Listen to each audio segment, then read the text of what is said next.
Oh, yeah. Hello. Need to take a seat so we can start our meeting.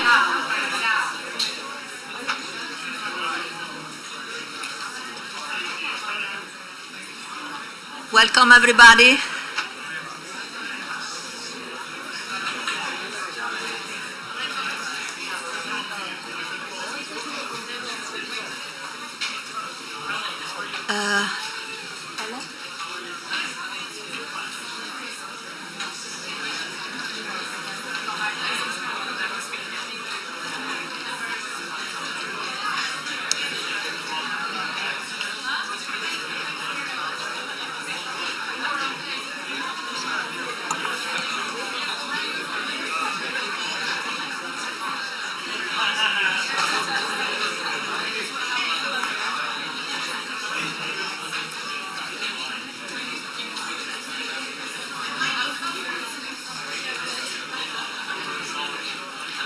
Just a few minutes and then we are going to start.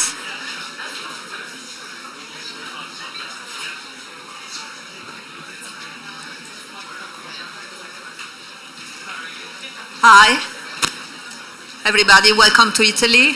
I'm Sabina Bellotti, the national point of contact of Italy. It's a particular pleasure and I'm proud to have the opportunity to organize this in-presence meeting after a very long time in which the partnership couldn't meet in presence. So this will give to us energy and we will be enough committed to start and continue our process in the definition of our future strategy. It's a pleasure to me to give the floor to Ellen Turek, the head of the support unit in our geographical area, Europe. So please, Ellen, the floor is yours. She will be the master of ceremony for us in these 2 days.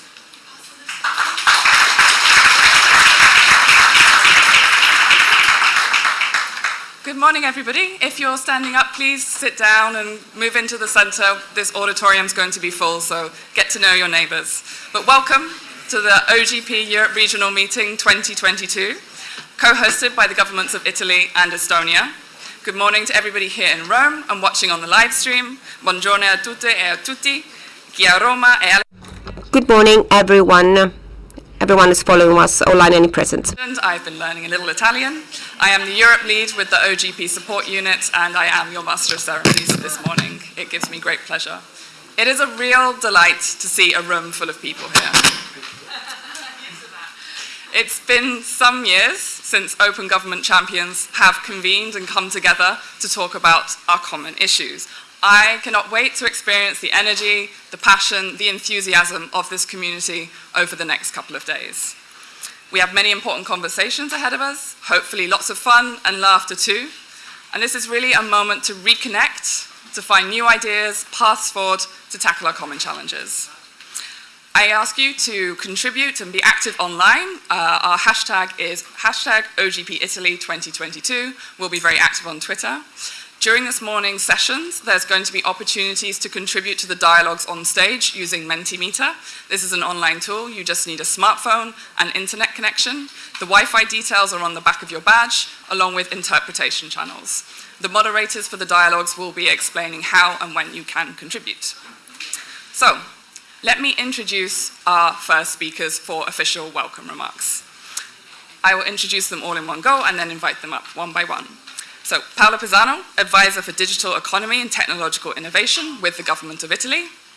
Paola Caporossi, Co-founder and Ad Honorem President with Fondazione Etica.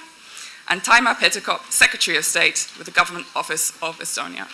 Paolo Pisano, I welcome you to come up for your remarks.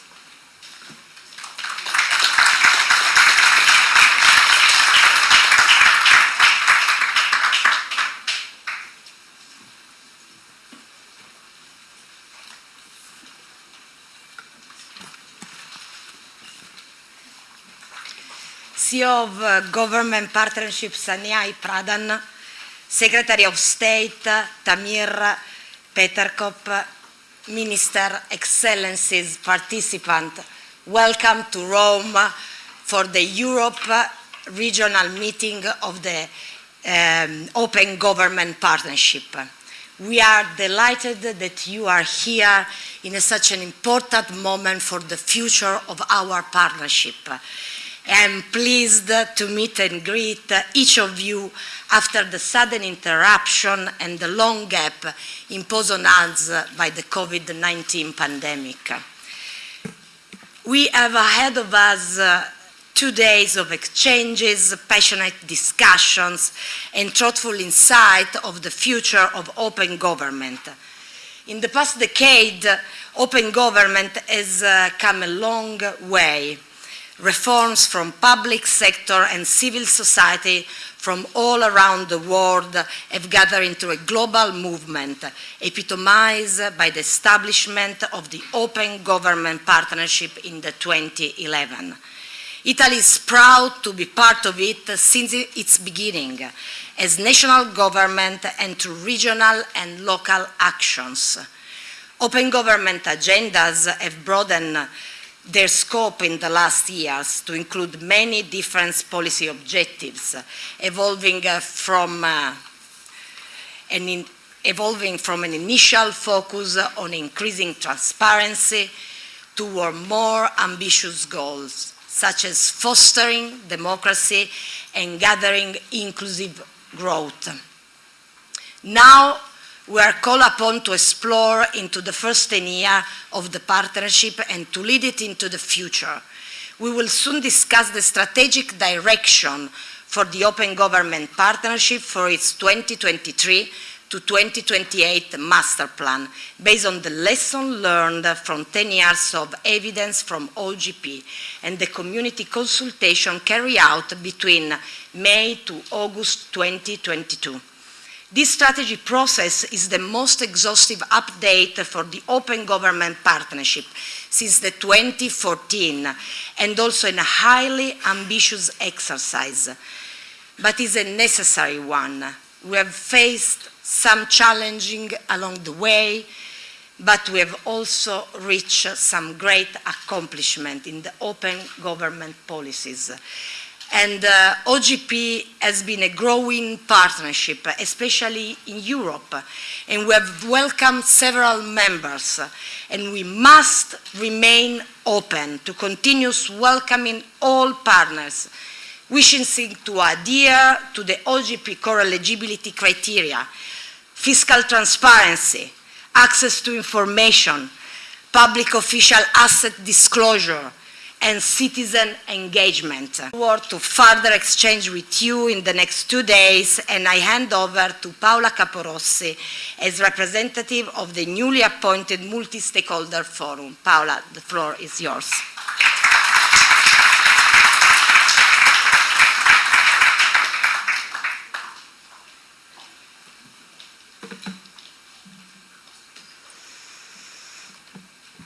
So, I'm very glad to be here with so many people and from so many different countries. And I'm a co-founder of Fondazione Etica, which is an independent research foundation which mainly focuses on the assessment of public administrations. And we have been part of OGP Italy from the very beginning, and I'm honored to represent the civic society organizations gathered in the Multi-Stakeholder Forum, which is a part of OGP Italy. So today we are going to talk about great issues such as open government, democracy, participation, civic engagement, very crucial topics. But coming here, I was wondering, are we sure that those topics are what is really important for normal, regular people? Because, you know, most of my friends are concerned about the price of electricity or the increase of the interest rate, so probably participation is not their priority. And I'm saying that the risk for us today is that the open government is just a fancy issue, an issue which is relevant only for us, for engaged people, for civic society organizations.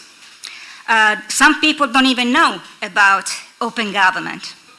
What I mean is that we have to recognize that open government has made a great, a huge, a wonderful effort, a wonderful work, but it couldn't succeed as it deserves. Probably the effort now from today should be to become more popular as the Fridays for Future, let's say an example. And not because we want to become popular, it's not that the point, but because to become popular means to spread out our culture, the open government, the transparency culture, which has to become the main issue for everybody in a democracy. I strongly believe that to make open government more and more effective, we don't need reforms, we don't need rules or sanctions. We need to show that open government is convenient for everybody, for public administrations, for citizens, for stakeholders. What do I mean? I think that the challenge today for us is to show that open government is not something ideal. It's not something to do because it's ethically correct. I think that we have to show that open government is the premise for assuring citizens what is most important to them, which is a better public service delivery. I mean, how can we get a better public service delivery? Improving the administrative machine. And how can we improve the administrative machine? First of all, knowing the administrative machine. So we need data, we need information, which means we need transparency, which means we need open government. So the open government is the premise to improve our administrative system, and so to show that we can get better public service delivery. The European Commission says that transparency is essential for economic, not just for social, but for economic development. The second and the last point that I want to underline is that the challenge for us today is to give words their value back. Words like participation, transparency, social accountability, civic engagement, they sound a little bit empty sometimes. Because people in the past, most of my friends, participated a lot, but nothing changed. Nothing really improved, so they just give up. They don't trust participation, they don't trust public institutions anymore. So how can we solve that point? We have to make participation effective. How? Simply providing people with information, with capacity building, because only aware and trained participation may really empower stakeholders, may show citizens that they can really influence and monitor public governance. But again, informed participation needs transparency, and transparency needs open government. So let's start. Thank you.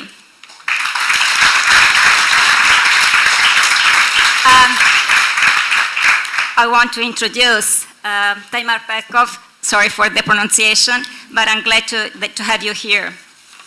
Please.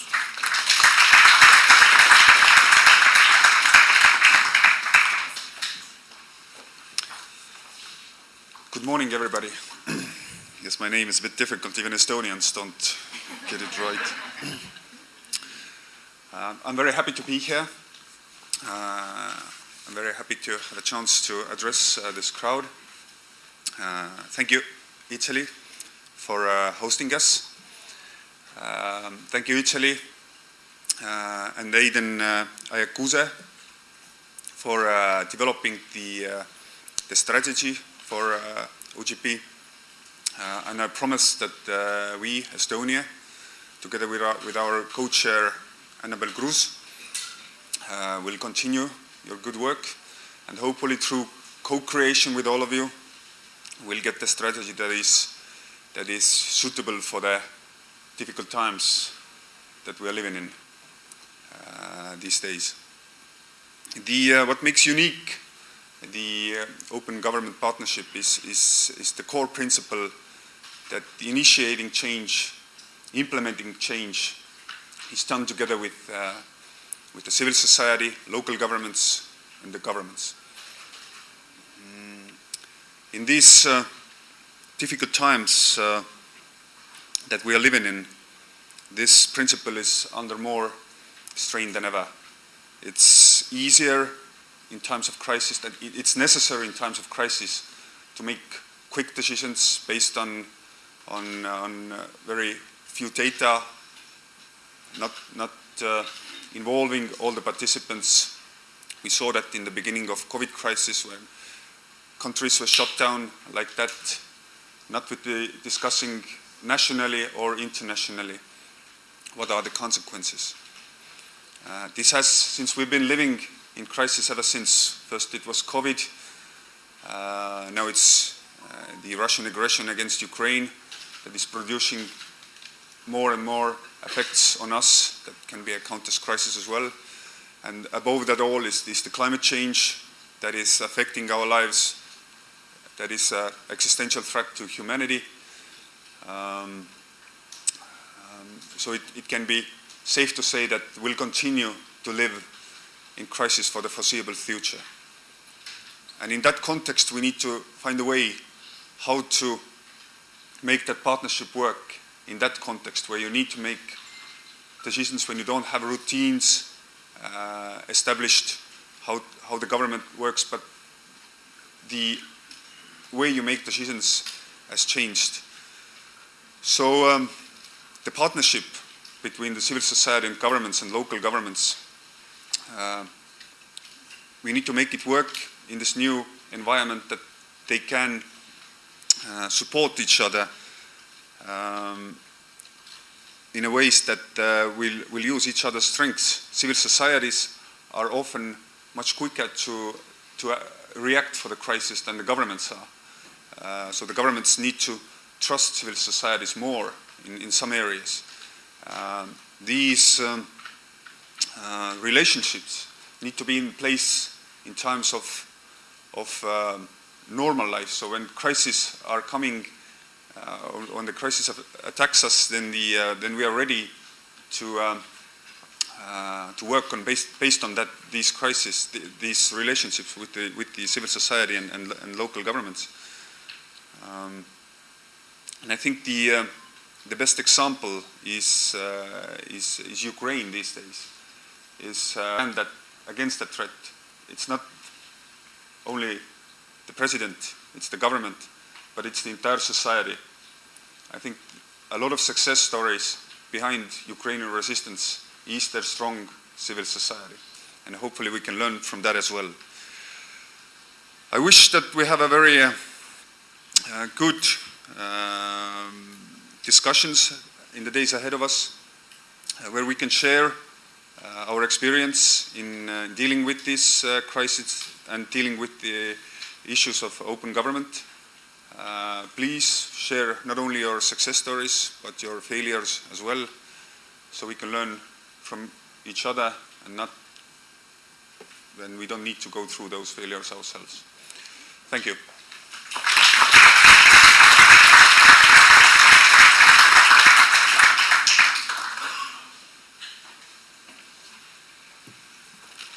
Thank you very much to our co-host. Grazie per le parole di introduzione e per aver affrontato una serie di tematiche che verranno dibattute nei prossimi 2 giorni. È un grande piacere dare il benvenuto al CEO dell'Open Government Project. A lei la parola.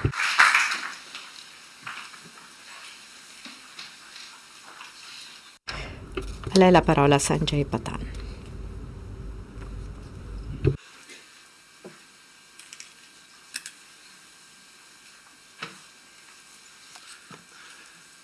Good morning, everyone. Buongiorno. Cominciamo prestando un momento di silenzio per onorare tutte le vite perse nella guerra della Russia contro l'Ucraina e in altri conflitti nella regione. Quindi vi prego di prestare un momento di silenzio. Grazie.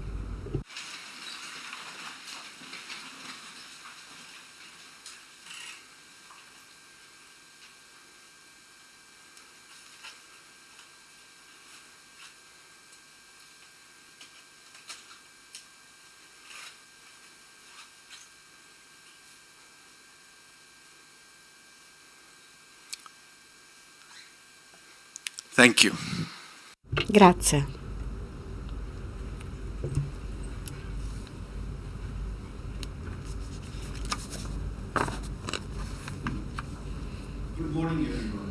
Buongiorno a tutti. Desidero esprimere il mio più profondo gratitudine ai governi e alla... Please give them a round of applause.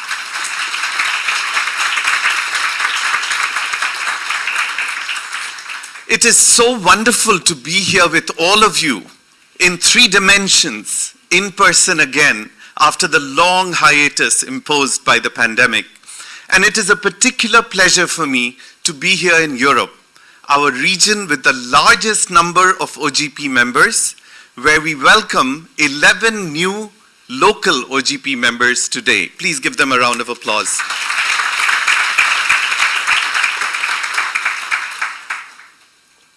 We are truly inspired and energized by the commitment of courageous civil society and government reformers in Europe. We need your commitment more than ever at this pivotal moment in history, because Europe is on the front lines of our fight to defend democracy, most visibly in Ukraine, but also in a broader struggle between autocracy and democracy, between closed and open governments. And sadly, as we have seen, including yesterday, this fight, this contest is no longer just ideological, but it is a battle where sacrifices are being made in terms of so many human lives. When OGP was founded 11 years ago, the forces of democracy and openness were in ascendance. Today, we confront an unprecedented, menacing rise of authoritarian and closed governments. You see, Russia's attack on Ukraine is only the most egregious and visible manifestation of broader and deeper attacks on democracy globally. Freedom House reports 15 consecutive years of decline in democracy and civil liberties. Today, an astonishing 2/3 of the world's population, get this, 2/3 of the world's population live in countries that are non-democratic or where democracy is backsliding. From Russia, Hungary to Turkey and beyond, elected leaders are attacking civil society, media, and oversight institutions. We are seeing a battle between truth and disinformation online and in the media. But let us also admit that these threats to democracy are not just coming from authoritarian regimes, but they are also coming from weaknesses inside each of our countries. You see, prior to the pandemic, citizen trust in government had already fallen to an all-time low, as citizens perceived their governments to be disconnected and unresponsive to their needs, or corrupt and captured by special interests. During the pandemic, citizen trust plummeted further because of worsening inequality and because governments failed to deliver on citizens' expectations. It is this citizen distrust and anger that populists have stoked to rise to power and then undermine democratic institutions. Now, amidst this gloom and doom, we in OGP here and in other regions have a historic opportunity and imperative to show a brighter alternative to the world. And that's because over the last decade, OGP has grown into a global platform with 77 countries, over 100 local governments, and thousands of civil society organizations. If we work together, we can strengthen and mobilize our global partnership to tackle these challenges. And that's because evidence from last year's decade report shows that the OGP model that Taimar just spoke about works. When the government co-creates with civil society as you're doing, the reforms have been found to be more ambitious and the results stronger. Now, importantly, focus on this. Over the last decade, the independent reporting mechanism has assessed that hundreds, I say hundreds of OGP commitments. In doing so, they have empowered everyday citizens, which Paula spoke about, to shape and oversee their government every day, not just once in a few years when they cast their vote. We call this democracy beyond the ballot box. But the candid reality is also that these innovations, these reforms are just too few and far between, so they don't add up. We must scale up these reforms to meet the scale of the challenge before us, and for this, we are co-creating with you, including tomorrow, OGP's new 5-year strategy. And in this spirit, I come to you in Europe, our 34 national, 34 local members and civil society in Europe. You have been strong performers in OGP with OGP commitments that have high rates of implementation and good results. But to meet the scale of the challenge, we need more ambitious commitments in Europe. So I call upon you to advance ambitious open government reforms that can tackle 6 big societies of citizens that Paula spoke about.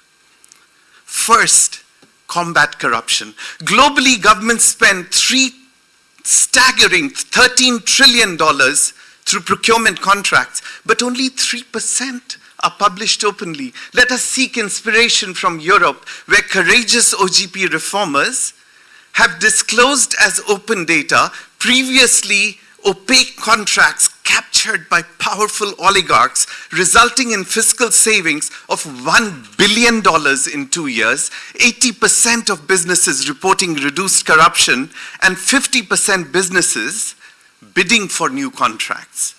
Ukrainian reformers have also extended this platform to monitor procurement during the war.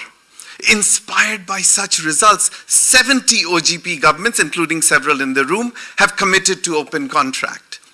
Russia's war on Ukraine has also accelerated the battle against kleptocracy, with many countries imposing sanctions against Kremlin-linked corrupt oligarchs. But I ask you, how can countries impose sanctions on companies if we do not know their beneficial owners, their true owners? So today, 30 OGP countries, such as Armenia, Slovakia, and the UK, are advancing beneficial ownership transparency to deny a haven for ill-gotten wealth. During the pandemic, governments mobilized massive stimulus packages. And as Taimar said, when so much money moves so fast, corruption and mismanagement also proliferated. Leveraging OGP, France, Italy, Latvia, and Portugal have committed to strengthening the transparency and civic participation in their spending plans from the 700 billion euro EU Resilience and Recovery Facility. Let us push further to make open budgets, open contracts, open company ownership the new norm, so closed governments have nowhere left to hide. Second, let us build back citizen trust through an open government. OECD data show that only a minority of citizens feel they can influence policies they care about, which again Paula spoke about. But through OGP in Kosi, Georgia, people with disabilities are influencing decisions that impact them. In the Basque Country, citizens are participating in the development of new regulations. So let us scale up such OGP commitments, particularly at the local level, which amplify the voices of citizens, including those marginalized, on policies and public services they care about, whether it's interest rate or the price of electricity. And let us indeed make sure that governments respond to them in order to build trust and close the feedback loop. More broadly, let us listen more carefully and respond more carefully to the concerns and frustrations of the broader citizenry, to the excluded minorities, but also the anxious majorities, whose anger authoritarian populists are stoking to rise to power. Third, let us address inequality more concertedly. Across Europe, the open government community is advancing important reforms for inclusion and equality. North Macedonia is improving access to justice for its historically marginalized Roma community. Germany ran a federal competition to foster the inclusion of migrants in local communities. Italy has committed to strengthening gender equality in the public and private sectors. Let us scale up such reforms to build a truly inclusive society. Fourth, combat climate change. Europe must play a leading role in advancing ambitious climate actions, including through the European Green Deal. Scotland is making its climate policies more legitimate and effective by involving citizens in the decision-making process through its new stakeholder network. Let us scale up these reforms that empower citizens, especially those most vulnerable to climate change, to shape ambitious climate policies. Fifth, protect civic space offline and online. You know, you'll be surprised to hear only 35% of the population of Europe and Central Asia today live in countries with open civic space. Let us showcase a better alternative inside OGP Europe, but through concrete action. For example, many countries, many of you, are advancing whistleblower protection legislation. Let us also create spaces for civic participation through online tools, such as Estonia's e-petition and policy-making platforms. And let us share and grow these exciting innovations through OGP's Democratic Freedom Learning Network, set up by Aidan Iacuzzi and the government of Italy. And sixth, let us leverage digital innovation for openness. For this, the EU's digital agenda can be a game changer globally. The open government community must ensure that digital technology is open, inclusive, and accountable. And for this, such as the Netherlands is improving the transparency of government-used algorithms, or France, which has set up a forum with civil society and research institutions to combat the pernicious spread of disinformation, thereby tackling digital threats to democracy. To advance these 6 priorities, which I have outlined, we need stronger and broader coalitions. We must begin by reinvigorating our own OGP community, by building a stronger esprit de corps to fight against the forces that we confront. As we did last month in the Americas, right here in Europe, next month in America and in Africa and the Middle East.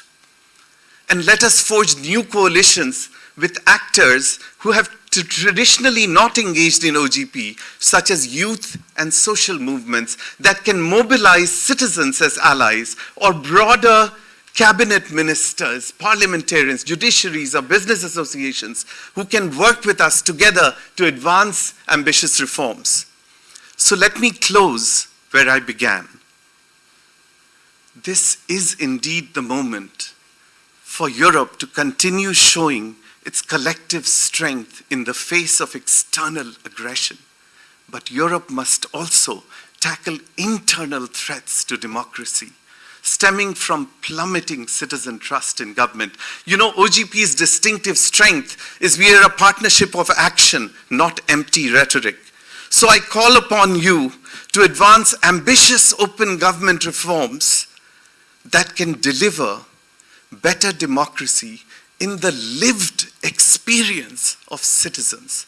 Reforms that enhance citizen participation and greater equality, combat corruption and climate change, ensure just COVID recovery, and open digital innovation. In this pivotal moment in history, let us forge stronger and broader coalitions. Let us forge a countervailing force against the rise of authoritarianism. Let us forge a positive global force that is renewing democracy every day for and with citizens. Grazie.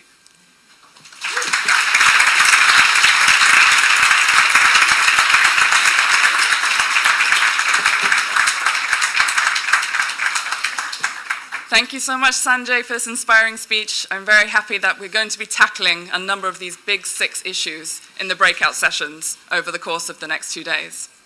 Now, we've come to our first dialogue, Upholding Democratic Values Through Open Government. I welcome our moderator and speakers to join the stage. While our speakers and moderator are settling, let me introduce our moderator.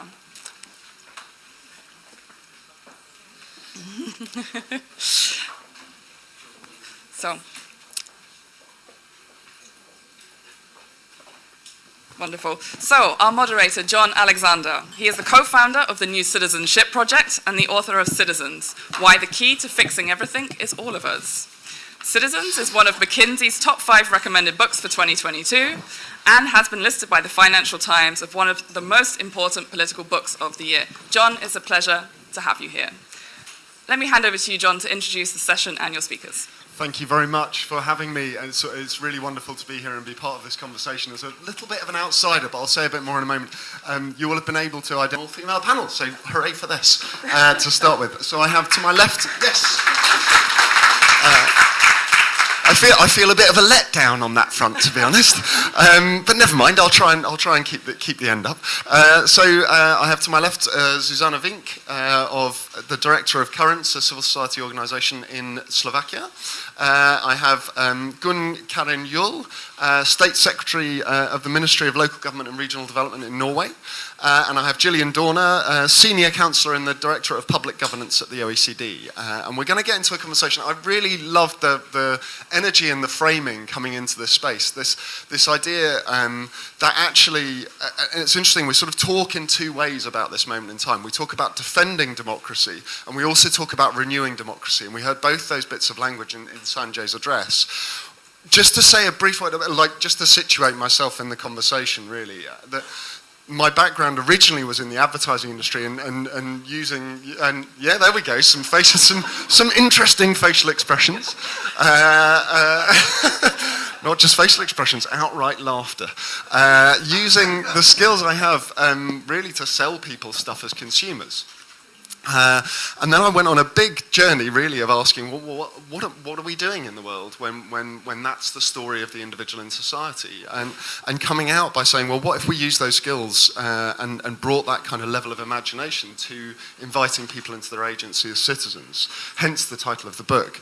And really, the moment in time I think we're living in, and I think this room holds so powerfully, is that too many of the leaders and institutions of our society think they're in a choice between 2 stories. Think they're in a choice between a consumer society where what we have to do is channel self-interest and a subject society where people get told what to do, where the sort of rising authoritarianism.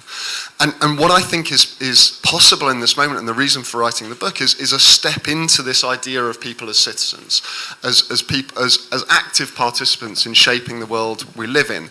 And I think, and it's so exciting to be here. Like I say, I'm a bit of an outsider. I move across the world of business, where things are moving from profit to a focus on purpose, where platform cooperativism is taking hold. There's something really exciting happening and inside, where there's this real sense of a return from just civil society organisations, almost as service providers, to actually movements again and recapturing that spirit. But critically, I think the heart of this is absolutely this idea of democracy beyond the ballot box. Like, how do we get to a place where we're not just defending what we have, but stepping into a new, deeper, richer story of what democracy is?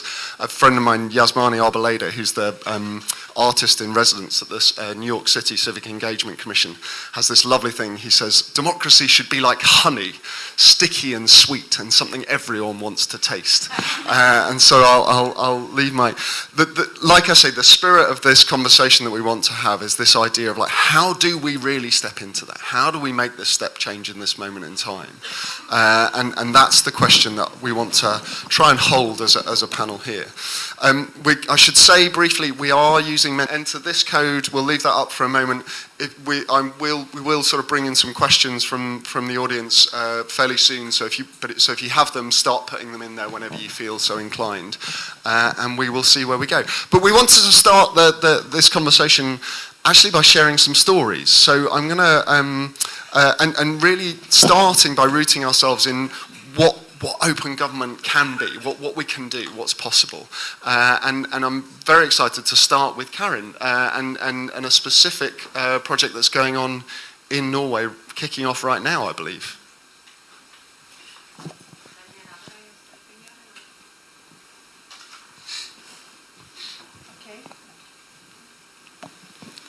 Do you hear me? Yes. First of all, I will thanks for possibilities to coming here, and I would like to say that it was very inspiring to listen to Mr. Sanjay Pradhan's speeches. So after that, I think that it's not so much to comment on, but you ask us to give some concrete example of what we are dealing with in the open government ID in our countries, and since we went into government, went into office, the last government in the sitting government in October last year, we tried to launch a trust reform. And someone are asking why a trust reform in Norway? You are scoring so high on all statistics on trust. And at the same time, when we launched this reform, also OECD, they made a report about how the trust connected to the national institution is in Norway. And the people, the citizens in Norway, they have high trust to the parliament, to the civil servants, and to the court system, to the police. So we start on a high level. But why do we do it exactly? It's because we have seen the last 20 years that the power are moved from the local government, from the local organizations, to the central organizations. We see that we have been in a situation that more and more of the system we are dealing with is more and more centralized. And we realized that we need a trust reform because people working in the front line in our social welfare system, in the school, they are doing more and more time to reporting and to documentation of what they are doing. To give the information to the parliament, to the government of what they are doing. Because, and the teacher and the nurse, they feel there is no more trust that we are doing our job. They have to control us all the time.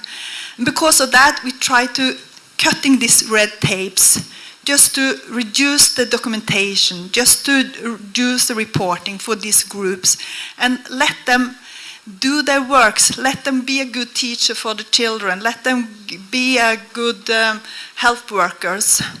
And this is a part of our trust reform, just to move the power from the central administration to the teachers, to the nurses, that they can do their work, and that we could get a better healthcare, that we can get a better school for our citizens. That's the idea. And in this work, we try to have close cooperation with the trade unions, with the workers on different levels in our administration, so they can be a part of the trust reform. And the problem with the reform is that when we started, we don't roll out exactly a reform that we tell the workers in the central administration and the local administration what they are going to do. It's not a plan. We're starting bottom up. So we're starting to say that we are inviting for trust reform. Tell us, what's your experience from your working places? We ask the teachers in the school, what is your experience? What you want to change in your working places? So that's the problems, because people are not used that the parliament and the government change the way to work in that direction. But the main idea is to decentralize the power for the local government, for the workers in the front line in the public sectors. Thank you so much, Karen. And I think one of the things we were talking about just before coming in was we talk a lot about people trusting government, and not so much about government trusting people. And we were talking about how this can become, in this moment in time, a bit of a vicious circle, actually, where people trust government less and start to behave more angrily, and then institutions, quite understandably, trust people less because they're behaving more angrily and withhold more power, and then you end up in this vicious circle. And it's so fascinating to hear in Norway you leaning into this really quite early, because the level of people's trust in government is still relatively high, but you're acknowledging that government is centralizing power and needing to push away again. Did you want to reply on that?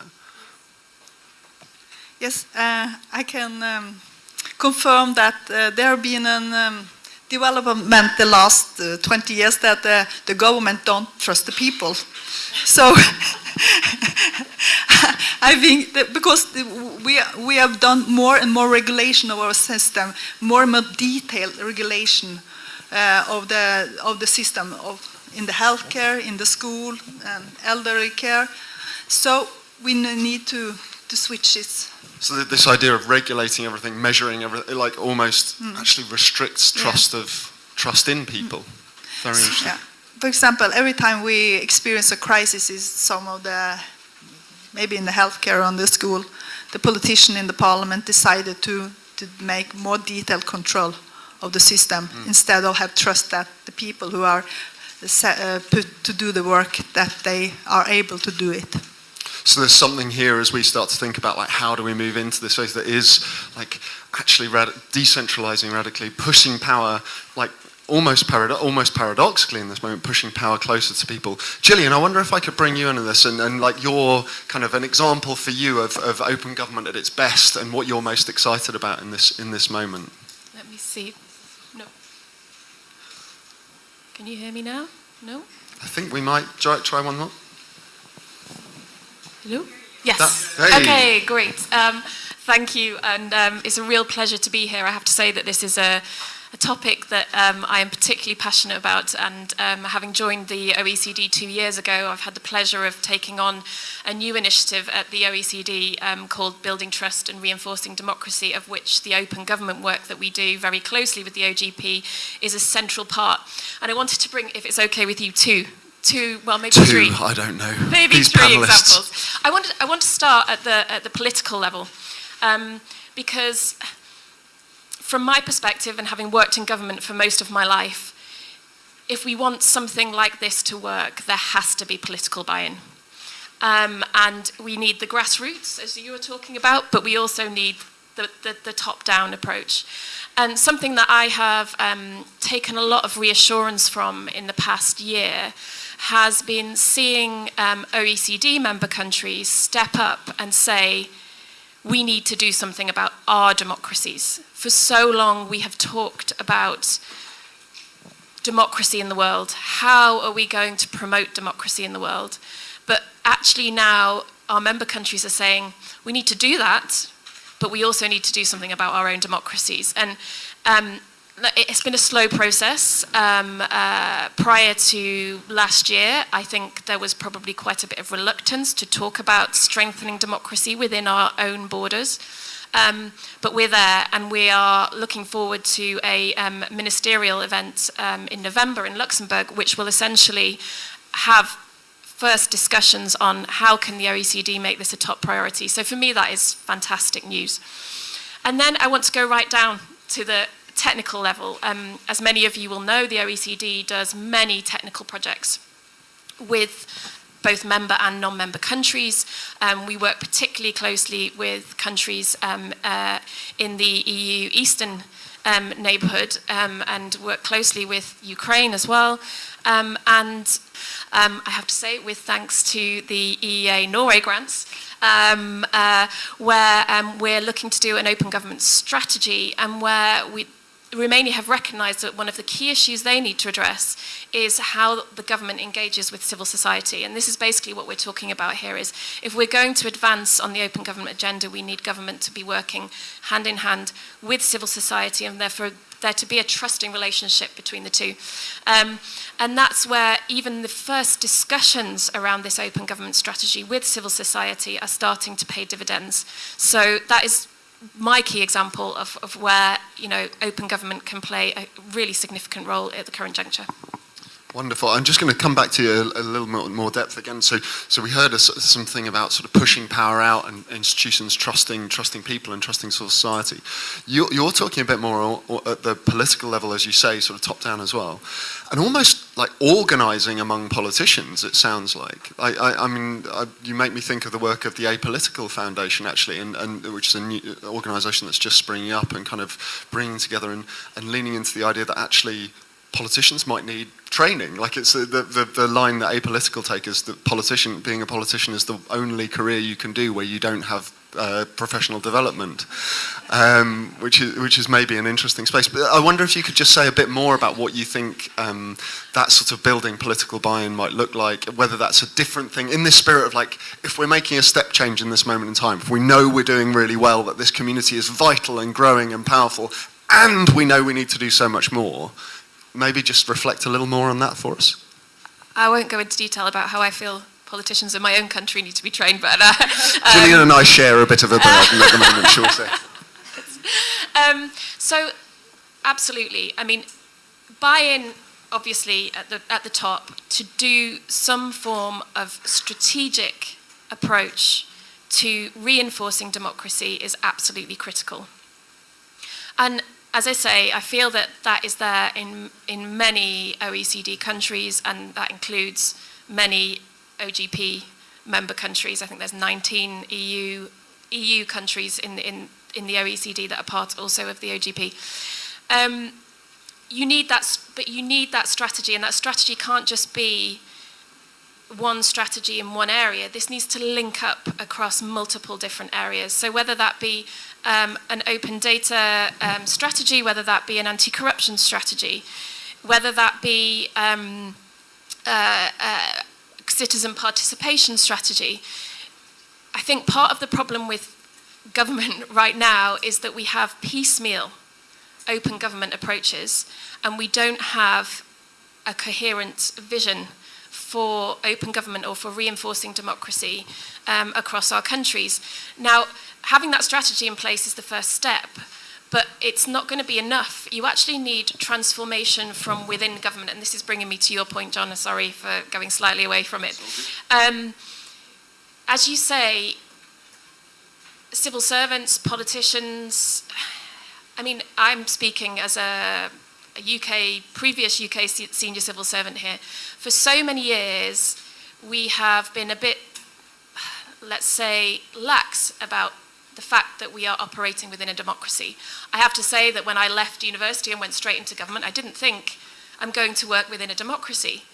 I'm going to work within government. I'm going to develop policies, yes, but I didn't think I'm working in a democracy, and what does that mean for how I carry out my job? And I think that's one area where we absolutely have to prioritise, is for civil servants and for politicians to understand that they are operating within a democracy, and that means certain ways of looking at things and certain skills. The example I would give would be working as a civil servant myself. This is a confession of my own. I've developed many policies, I've published many public consultations. I would say that there were numerous occasions where civil servants sat there and said, oh, this is just a view of one random NGO, activists, you know, we probably took more the business sector's view on a policy because it was about growth. We cared more about growth. We cared less about the state of our democracies. So it's a prime example of where we can do a small thing, which is train our civil servants. I'm not sure how we go about training our politicians. I might not get into that. But in terms of training our civil servants to think in that way. It's very powerful. It makes me think of the work that at the OECD within your directorate, the innovative citizen participation work, and these examples of deliberative democracy and how the organisation Democracy Next that sort of sprung out of the OECD and that is really interrogating this word democracy and saying, what does it really mean? If we can't just sort of accept a basic equation of democracy equals elections, and if we have elections then we're cool. We actually have to like lean into that and say, what does it mean for people to have meaningful power at that root of that word? Thank you. Susanna, I'm going to come to you if I may. Sure. And again, same sort of question. Like, can you bring like what have you? I mean, you've been working in anti-corruption particularly for many years. What are you kind of most proud of and most excited about? If they're one and the same or different? Yeah, let me maybe briefly make two general points, and then I will choose one example. The general points are, and most of it has been already said, so I will just echo a few points. I think we are making it too difficult, but it's fairly simple. And I think we are living through times of crisis, and crisis is a natural part of the cycle, and it's good because it teaches us. It exposes all our weaknesses and inequalities, and it challenges us. And the truth has a very peculiar way to come out at the most uncomfortable points of our lives. And I think that these are the points that we should really take into our hearts and step a little bit further and realize. We are trying, because it's not about a flashy reform here and there or something innovative, a new approach that we are proud of, but it's about the nature of our ecosystem. And I think what the pandemic and the war in Ukraine, the Russian aggression is teaching us is that we have been taking democracy for granted, and we were compromising our own values through profiting by or from the trade with autocracies. And this trade was allowing us to live luxurious lives, having access to cheap energy, to drive, as you said, economic growth. But what were the real costs? The real costs were really undermining our own values and leaving many citizens behind. And I come from a country which just underwent the collapse of communism 33 years ago, so I remember autocracy. I remember being a child with no rights, and I remember how powerful it became when I grew up and when I went through university and when I became an activist and really could shape the surroundings and could be part of the dialogue. But when I travel around the country, I could see that even in my times, in 21st century, the open government reforms and agenda was much easily accessible to people who are highly educated, who are mobile, who live in urban areas, but not so much for people who come from very difficult social background, or they are not educated, or they are really striving for their life and their economical circles are much more closed down. So we've been meeting too many people who, or the democratic tools were available to people like us who can take benefit from it. And when the first extremist party came to power after a long time in Slovakia with really Nazi background, that they of course gave up to become more mainstream, but nevertheless they entered the parliament, I started to question where we were making mistakes. And what I really realized is that we believed that we represented the people's voice, we were uncovering corruption, we were pressuring the government to accept reforms to stop corruption. But these tools were not available for people who were living in the villages, and they were just too difficult, to use just a basic freedom of information law to litigate, to stand up to a politician and to argue. You need skills for that. And there were too many people in the country who have never used them. So these extremists were the first people who really made the effort to come to the grassroots, to talk to the people, and to teach them how to pick up those tools and use them. So I will be a little bit provocative here, but not for the sake of provocation. But I think it's not about new reforms and flashy innovations and about scaling up. It's about coming back to the roots and to what we've forgotten. To how to make these basic democratic tools available to large populations that feel left behind and they don't tangibly experience the profits of democracy. And I've seen it too many times. Like, I don't know if you remember, a couple of years back, an investigative journalist has been killed in Slovakia with his fiancée, and it really shaken down the society because nobody expected that a country that is a member state of NATO and EU, whose economic situation is really thriving, can experience something like that. And it led to the largest civic uprising after the fall of communism. And when I traveled around the country and met the local activists, what I shockingly discovered that those were too many times people in small locations, they met for the first time in their lives. They, for the first time in their lives, organized something together. They, were publicly speaking to fellow citizens, and those were the skills that brought enormous empowerment to them, but also realization of the responsibility and of how hard it is then to take this responsibility and carry it forward. So I think that what we lived through is this paradox.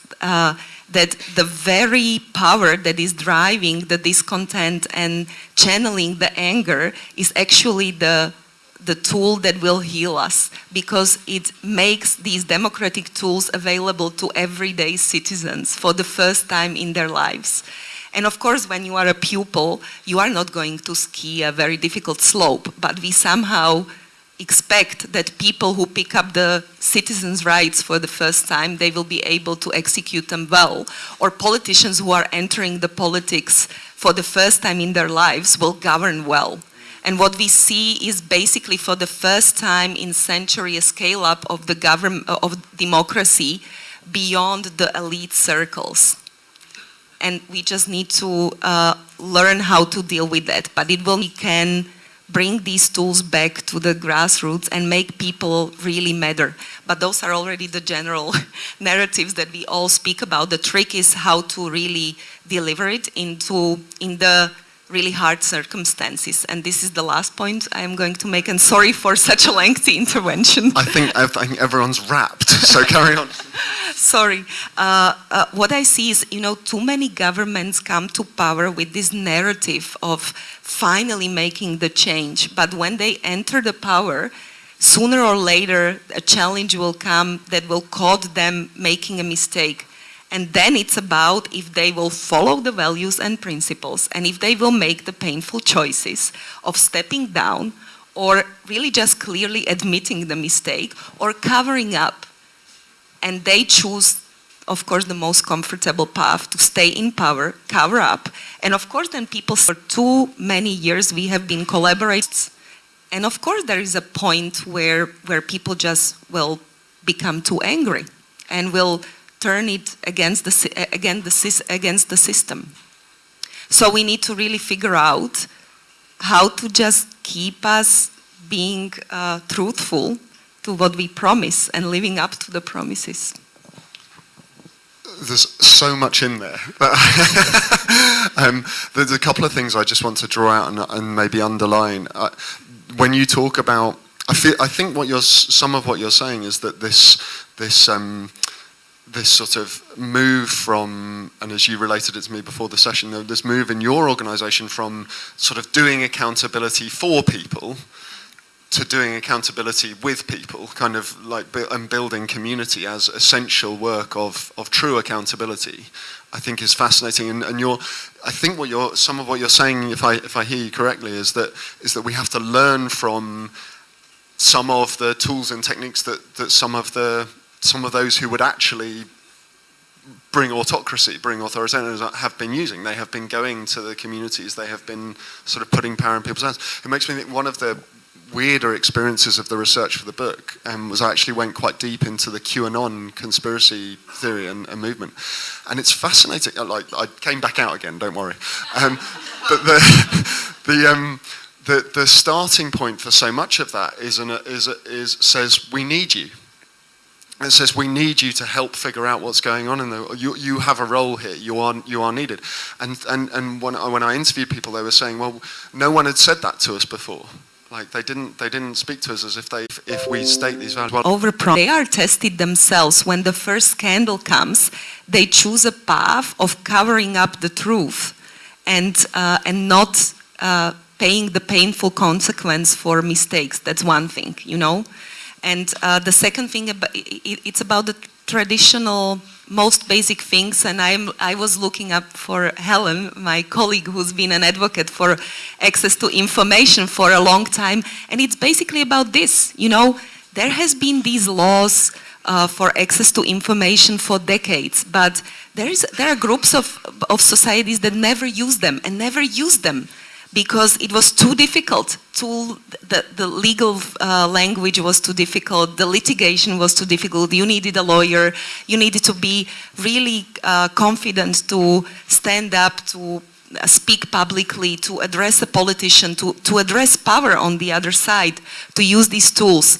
So nobody cared about not only training the people, but supporting them in the very difficult process. So I think that we need to scale up that, but not in terms of like new reforms, right, but how to use the basic democratic rights that we already have and have had for decades to make tangible change, as you said, for people. I think that too many years we believed, our group of reformers and activists have believed that we can introduce reforms that will somehow make the system to fix itself. So it will be an automatic process through data transparency, through flagging and indexes, and through you know, very precise rules. The system will fix itself.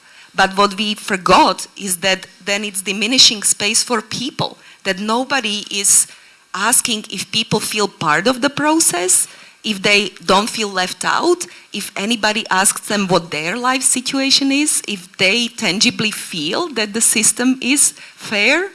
Nobody is talking to people. Which That's comes back a lot to Gillian's point of, do you want to come in? Yeah, perhaps if I could add to that. Can you hear me okay? I mean, it's exactly what has come out of our recent trust survey that Gudrun was talking about. The trust survey that we've done is a population survey, essentially.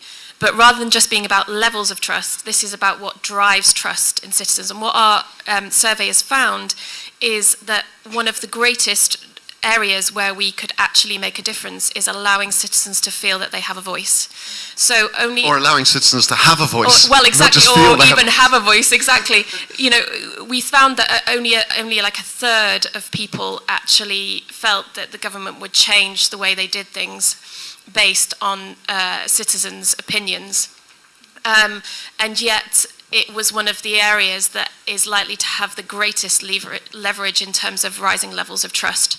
So it's absolutely a priority area that we have to look at, and I think it's probably the key missing area. We've got, I mean, the other area that comes out very clearly is also integrity, as you say. I mean, I was absolutely astounded to see that basically at least 50% of our populations within these 22 OECD countries felt that a politician would absolutely take a bribe in order to get themselves a better job after being a politician. Clearly, we don't think very highly of our governments. So I think for me, they're the two areas that came out very clearly as areas where there is a need for real change. I think as well, like there's a metaphor coming through, which is of the sort of the foundations and then the sort of the house that's built on top of them, I think.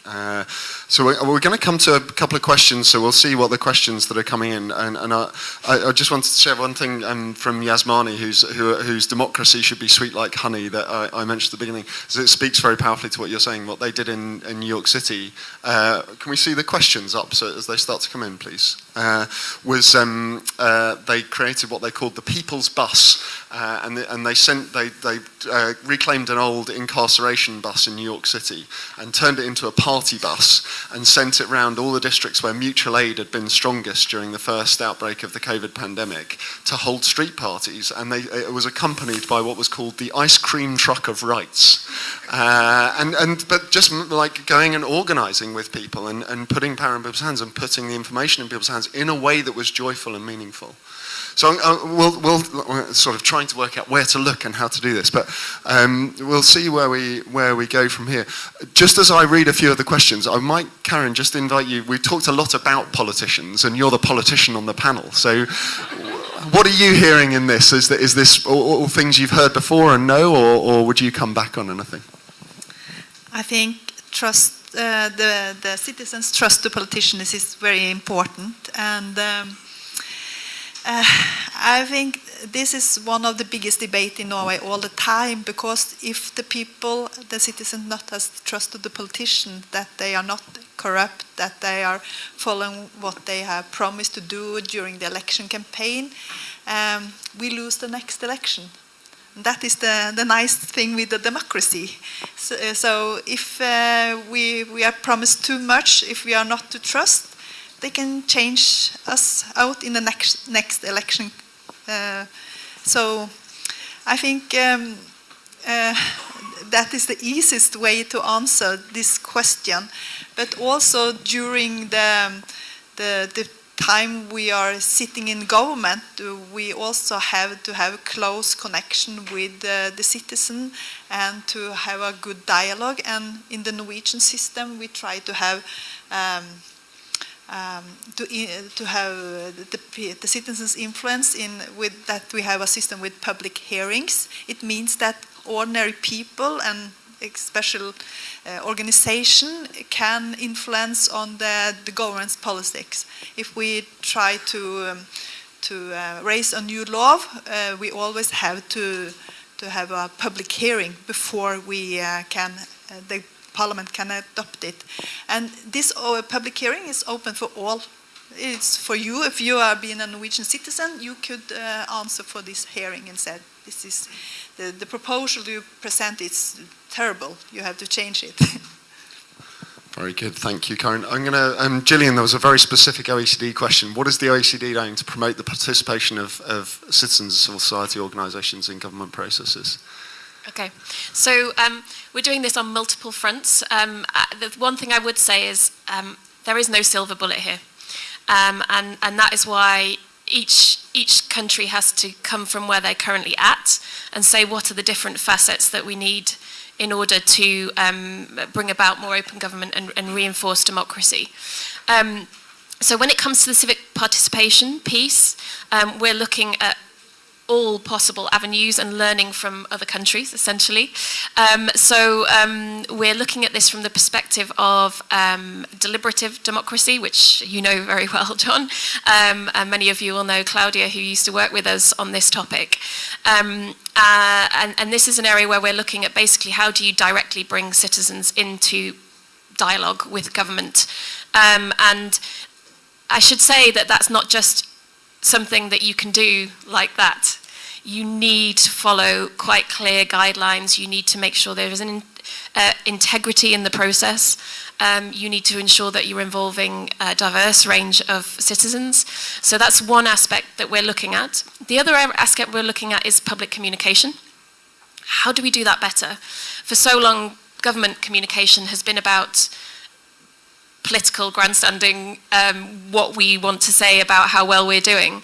Actually, in terms of public service communication, how can governments do that better? And that's something we learned during COVID is vitally important during a crisis. How do you get that messages across that citizens can trust? And that citizens will actually respond to. And we have been working very closely with the UK government in this respect and are actually starting to work to bring together some training for public communicators in this area.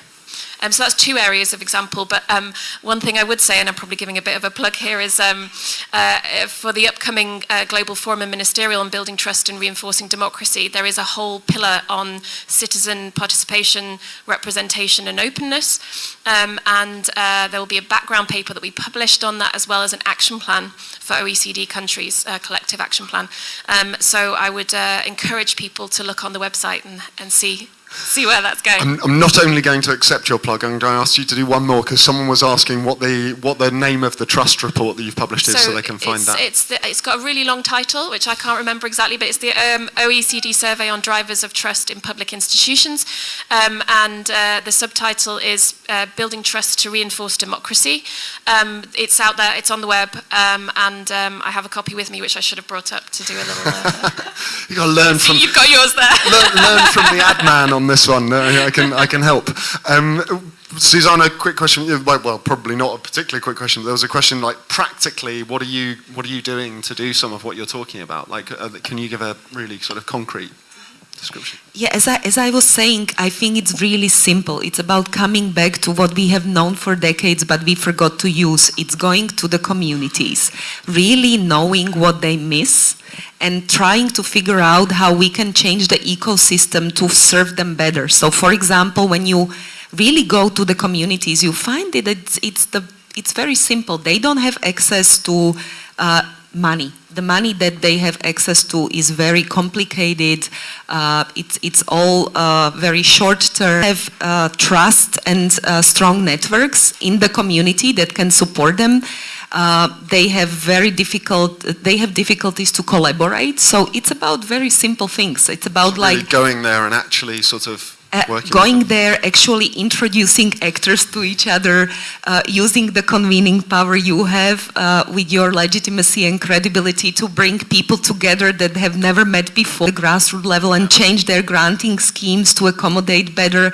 I think these are very simple things that we forget about when we write policies, and this is also an example maybe of these type of gatherings, that it's a lot about like social structures, about people, but we never invite psychologists, biologists, sociologists. We design all these policy interventions without really talking to the people themselves and to representations from those people, but also to experts on human behavior, on collaboration, on design thinking, etc. So I think it's about enlarging the thinking in the room.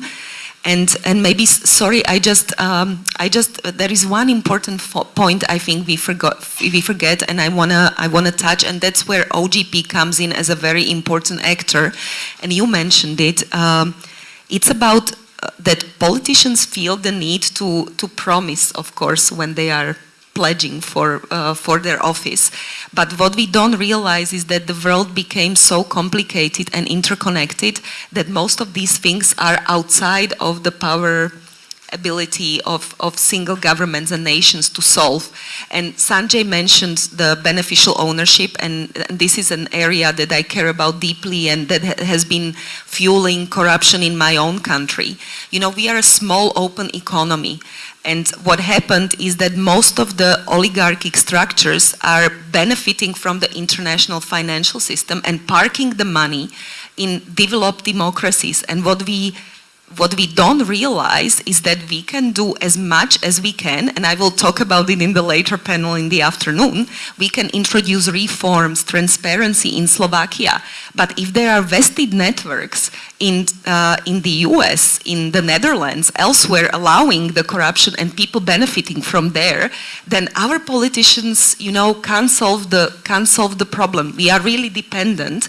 And the paradox that I've been noticing as an anti-corruption activist for years is that the new members of democratic society, as Ukraine, Slovakia, and others, are much more daring with their transparency efforts. And it's basically the rooted old democracies who are blocking the reforms. It's much harder for them to open up their own registers, dismantle their own nested networks. So the progress in these key areas is basically stopped by the most powerful economic players and the strongest and the most rooted democracies in the world as US and Western Europe. Thank you. Very important.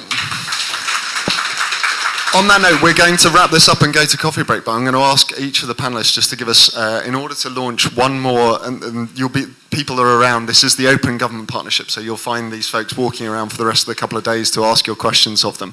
There's a second question on the Menti, which I think we're going to run throughout the couple of days, which is what one thing would you like to see happen to deliver a step change in the impact of open government? And I'm going to ask our panelists in the cruelest possible way to pluck out just one sentence response to send us off to coffee break. It can be as mystical and as Delphic oracle as you like.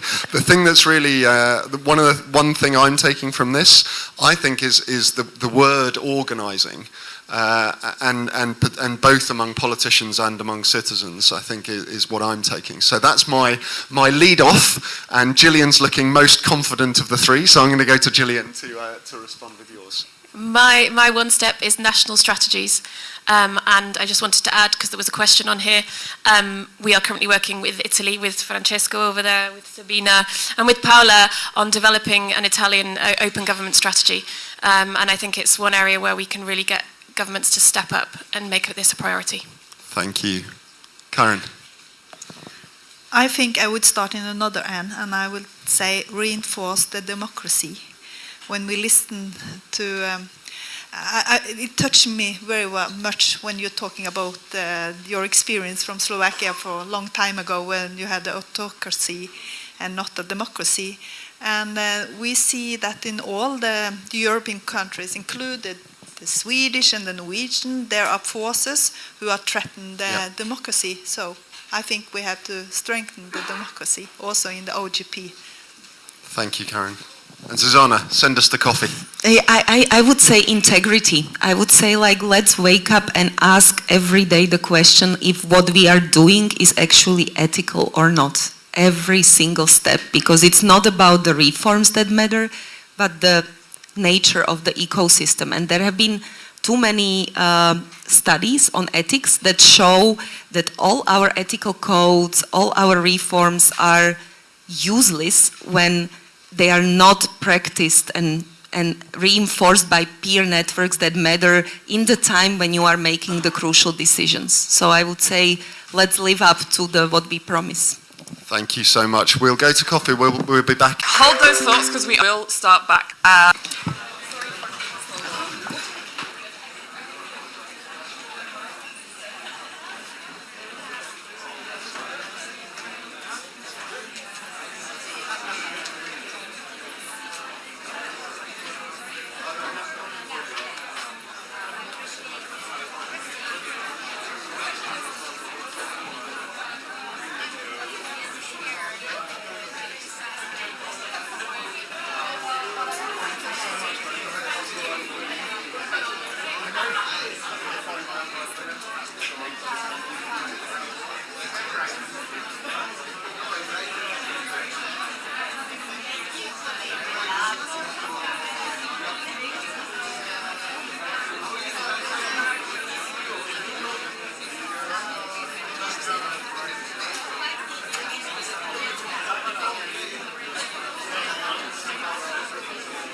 I think if we have you one of those two over here, because you're the future. You personally. So I'll have you and Taimala on there, and I'll have Paula and Amy. Yeah?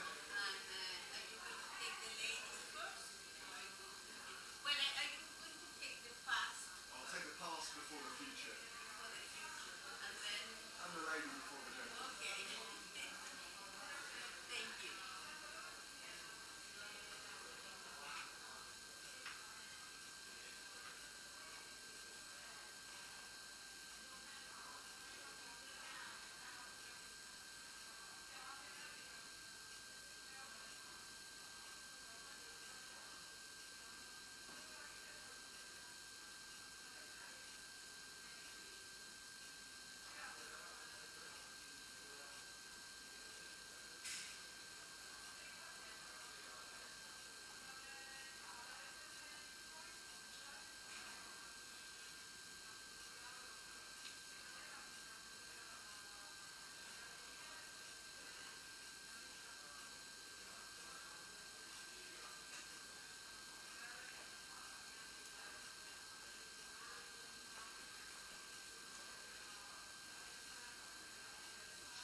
Oh, don't worry now, I'm fine. Bless you, but I'm fine with the water. Actually, I can warm myself.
Do you want us to, should we start sat so we don't have to...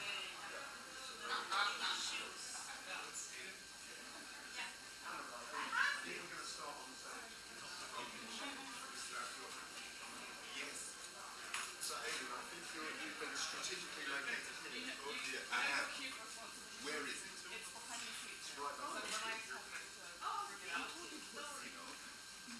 So what about if I have you next to... Where is the teacher? That way. Just next to the time. Yeah, I know, it's for the following camera.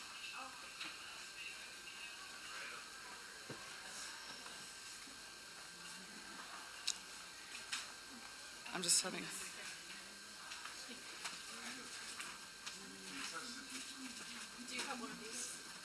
Yeah.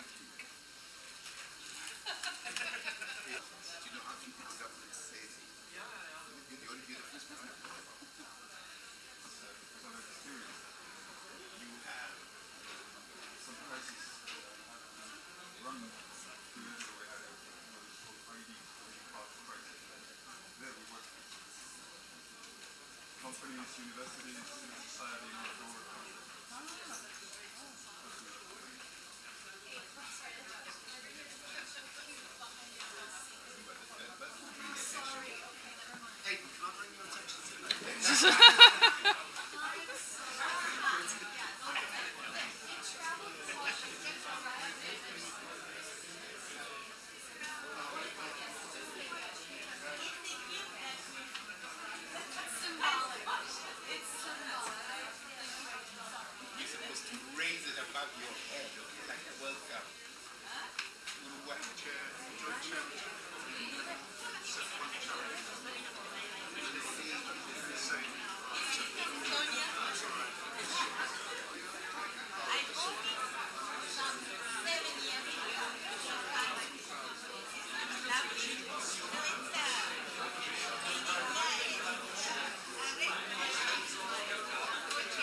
Hello, everyone. If you could take your seats, and we kindly ask you to fill up the middle seats in the rows so that folks outside can join us.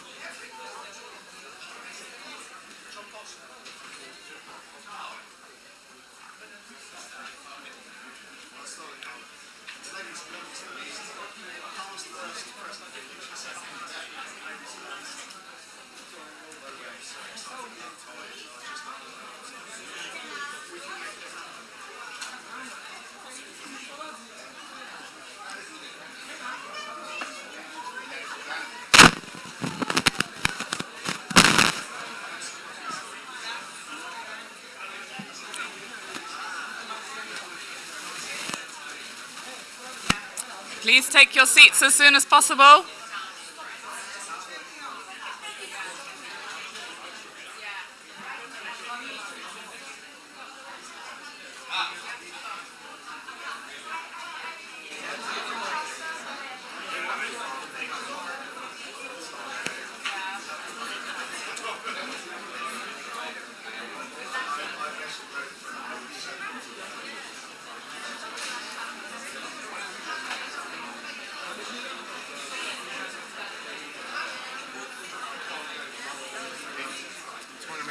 Of course, thank you. I think it's going to be a challenge getting people back.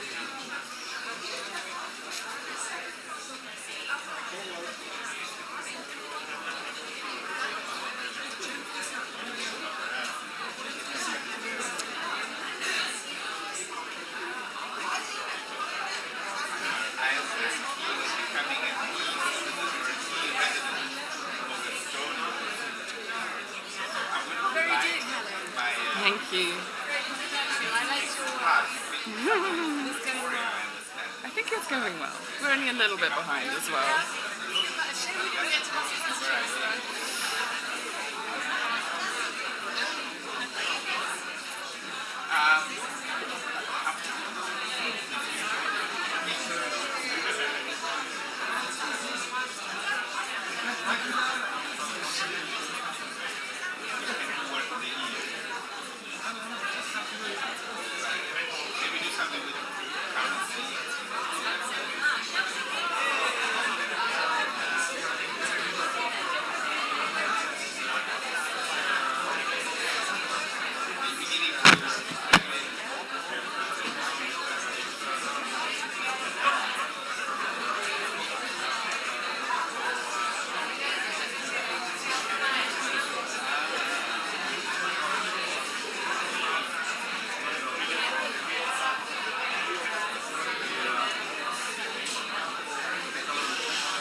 Welcome back, everybody. If you could find your seats as soon as possible so we can begin.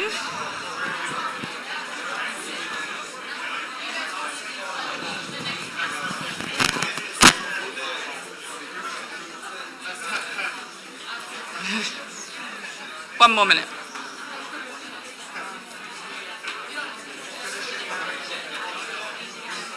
So we need, yeah, so we finish at 5:02. Yeah. Okay? Okay, 5 minutes over. Yeah. All right, thank you very much. If you can quietly find your seats, we are going to begin this next session. We are going to continue talking about upholding democratic values through open government. The conversation has begun. Look at this. John, I'm going to hand it over to you.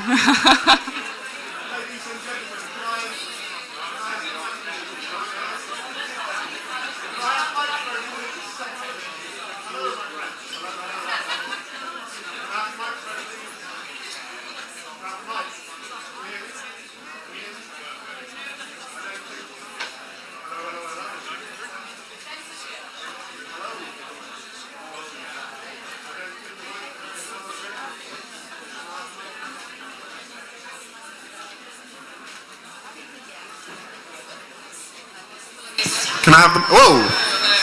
And I'm on. So, my friends, welcome back.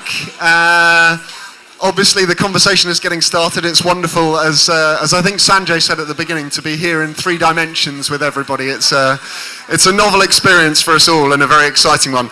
But I'd like to welcome you back. This is really a sort of expanded handover ceremony, really, for the chairmanship of the OGP. And so my role in this one is more to be your sort of your questioner. So we are going to put bring the Mentimeter in hopefully a bit earlier. So please do, if we could flick up the Mentimeter slide so you can see that. And this time it's just open for questions to these lovely folks. And these, of course, are, as I say, your handover from the chairmanship of the OGP for the last year. To my left, Paola Pisano, advisor for digital economy and technological innovation with the government of Italy, and Aidan Ayakuza, the founder and director of Toesa, executive director of Toesa, which means we can make it happen in Swahili, which I love.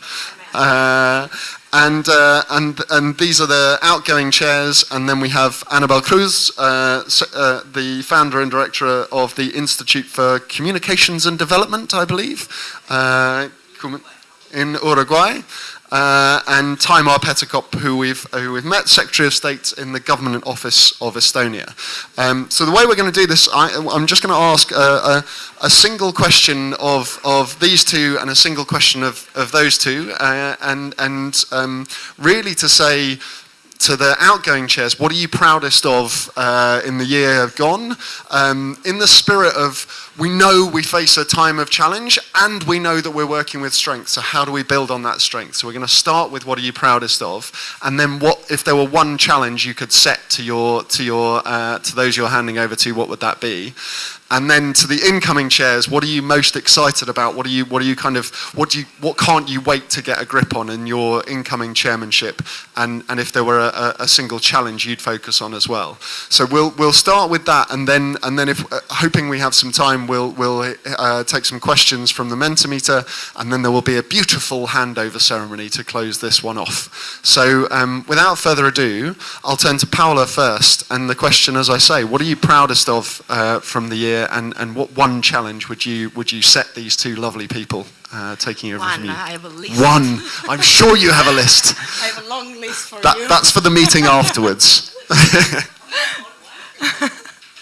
So thank you, John. Thank you very much.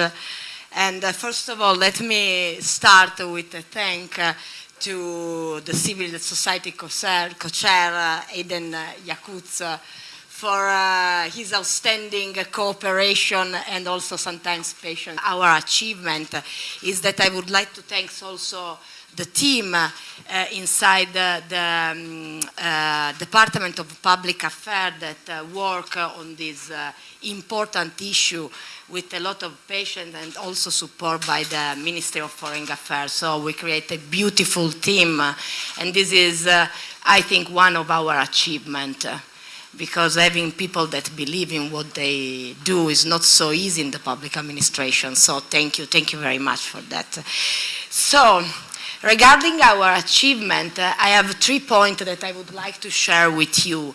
First of all, in the 2022, we developed our 5th National Action Plan for Open Government 2022 to 2023.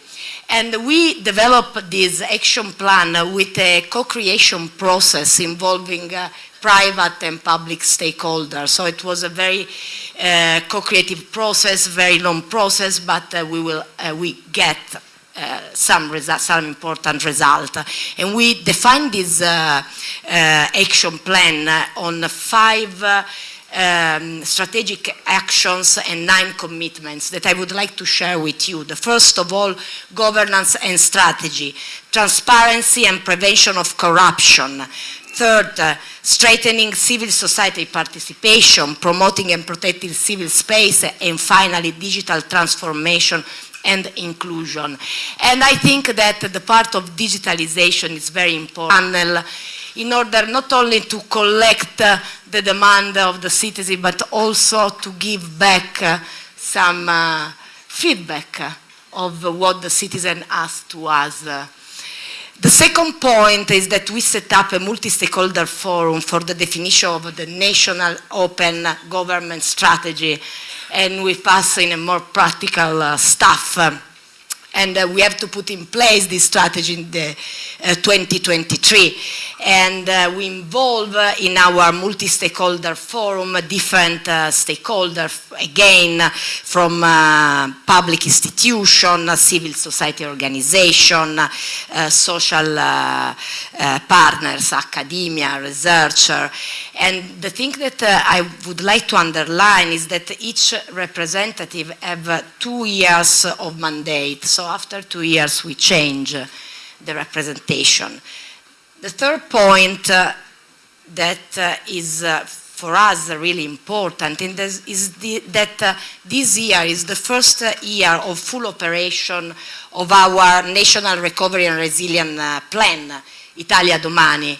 So in this plan, we have the occasion to try to reinforce the principle of open government partnership, like transparency in public spending, for example, the use of data, the accessibility that is important. So we do, during this year, we have done all these things, sharing data, sharing information, collective the demand and the input of our citizens in order to improve our recovery and resilience plan. And this is what we achieve.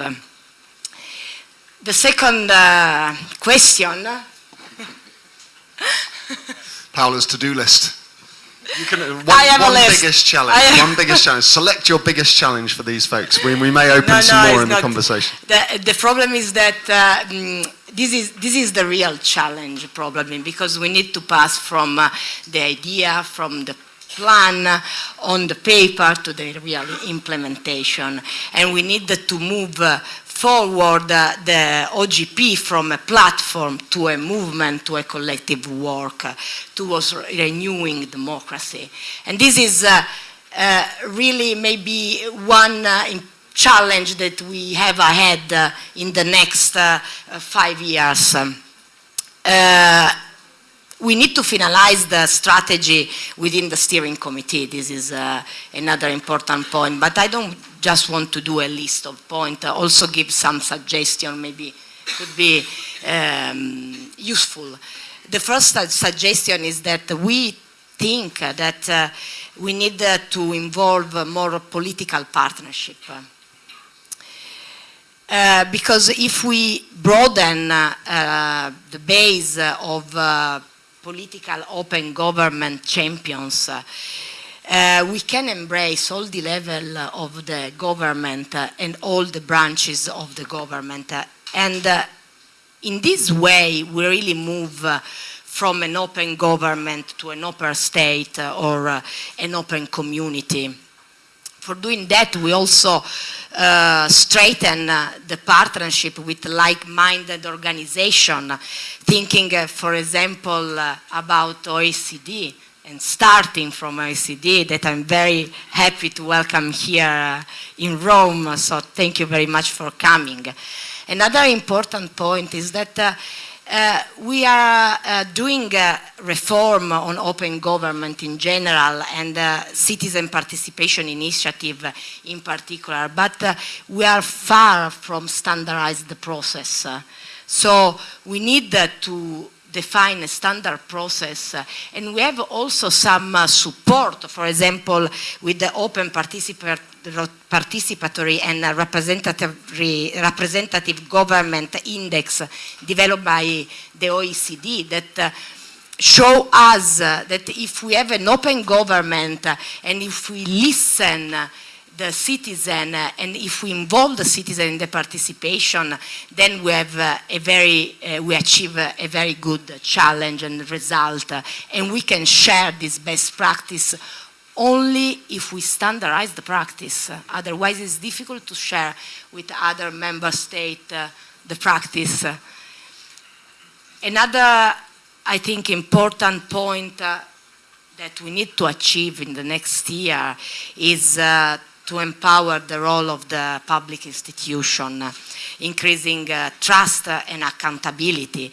And we can do this by improving the digital services, for example.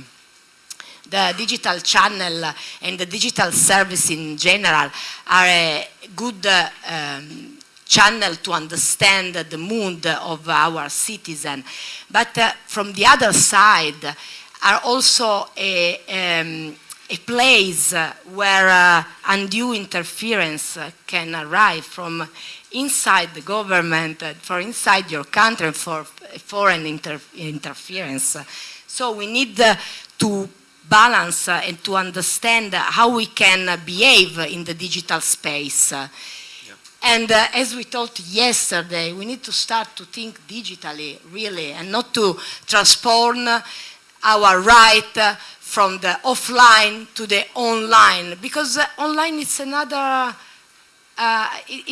environment. So we need to think maybe in a lateral way. Of course, we have the right that we need to support offline and online, but in an online space, maybe we have other rights. Think about the connectivity.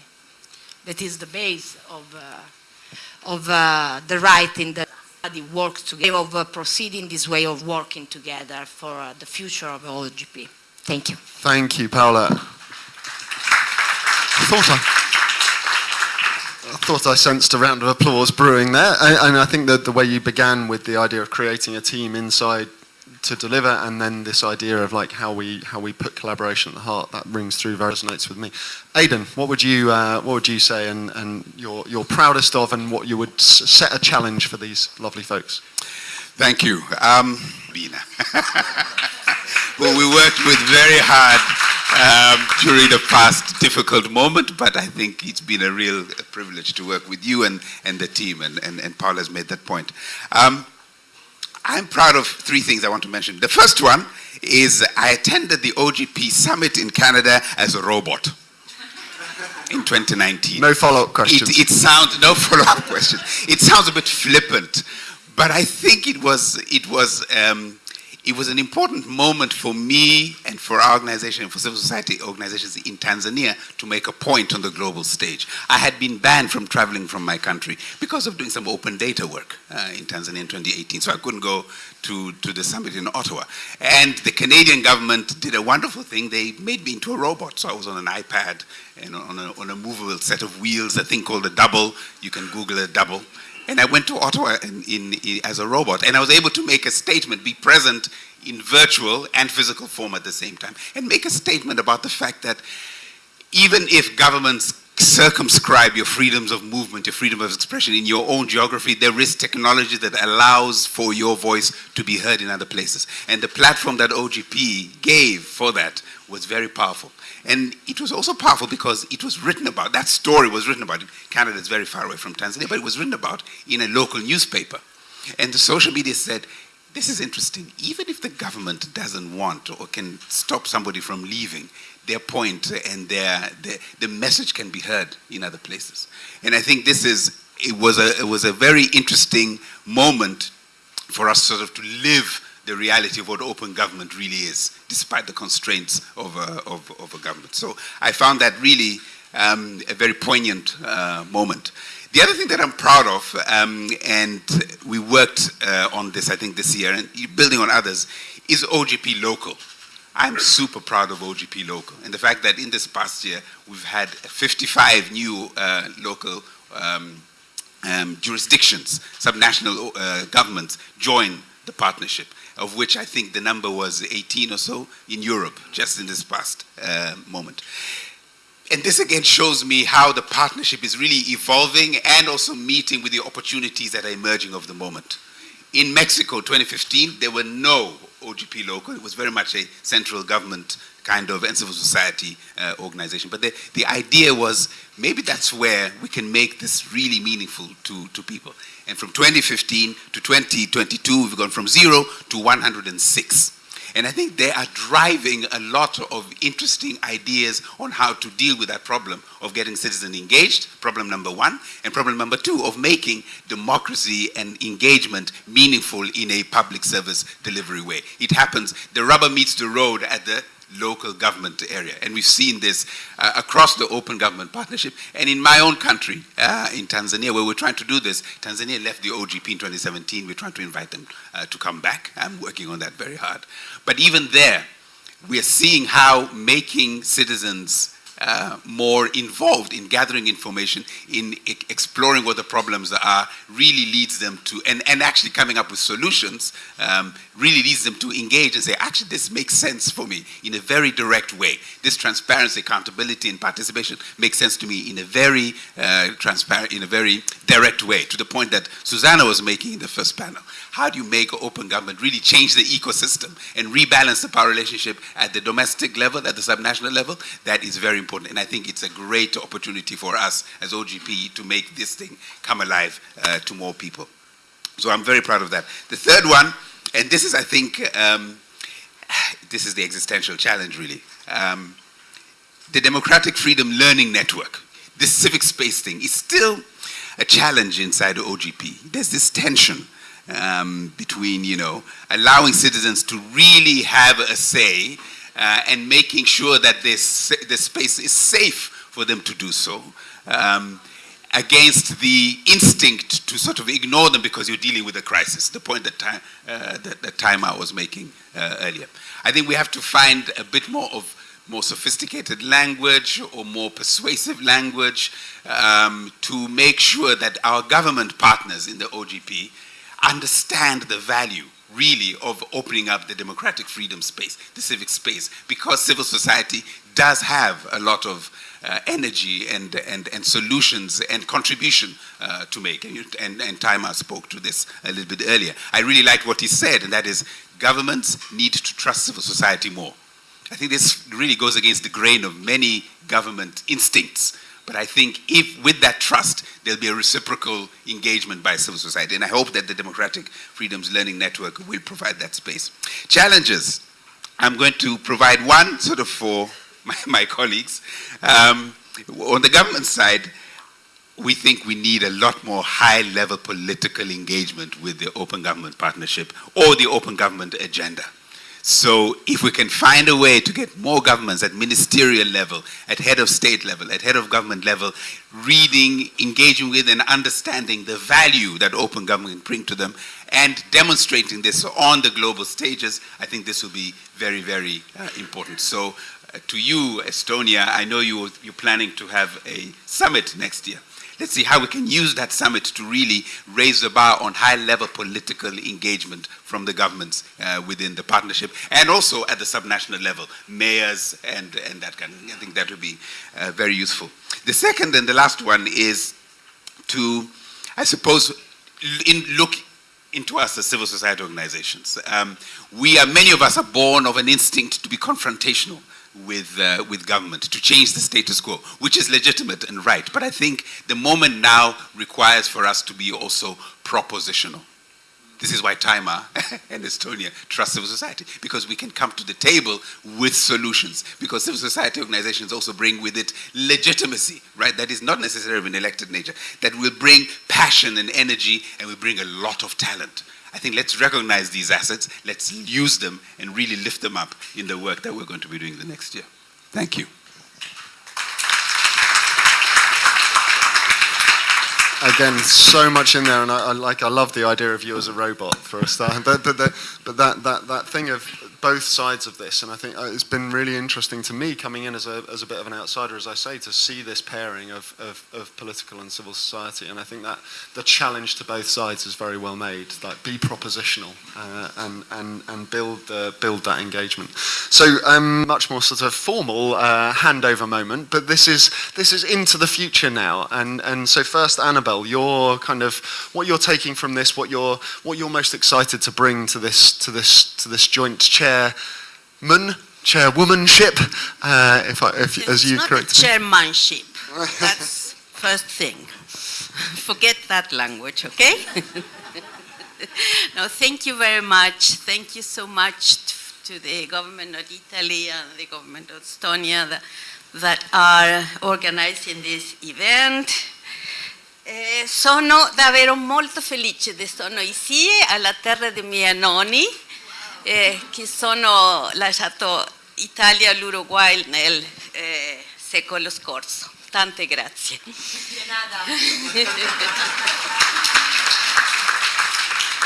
So what personally and institutionally I feel it's a big sense of responsibility in taking over the chairwomanship of OGP. We know that I'm going to be wearing very big shoes, 45, 46? So that's the first responsibility, to give continuity to the agenda of my predecessors, of Aidan and the government of Italy, but also of Maria Baron and the government of Korea, that have done an enormous work in terms of putting forward problems and challenges as civic space, as real citizen participation. So that's the first thing to say.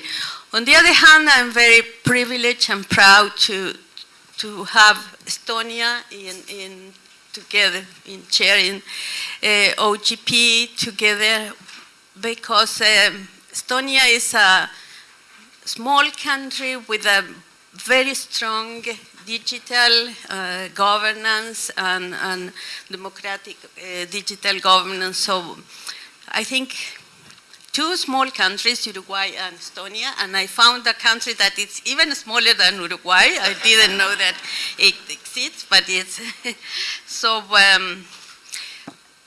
I think we are going to be able to apply the lessons that we have learned in the first decade of OGP. The model of OGP works. I mean, when governments and civil societies work together, the results are more robust, the commitments are more solid and are more beneficial to citizens. So how to leverage from these 10 years of learning into a new decade for OGP.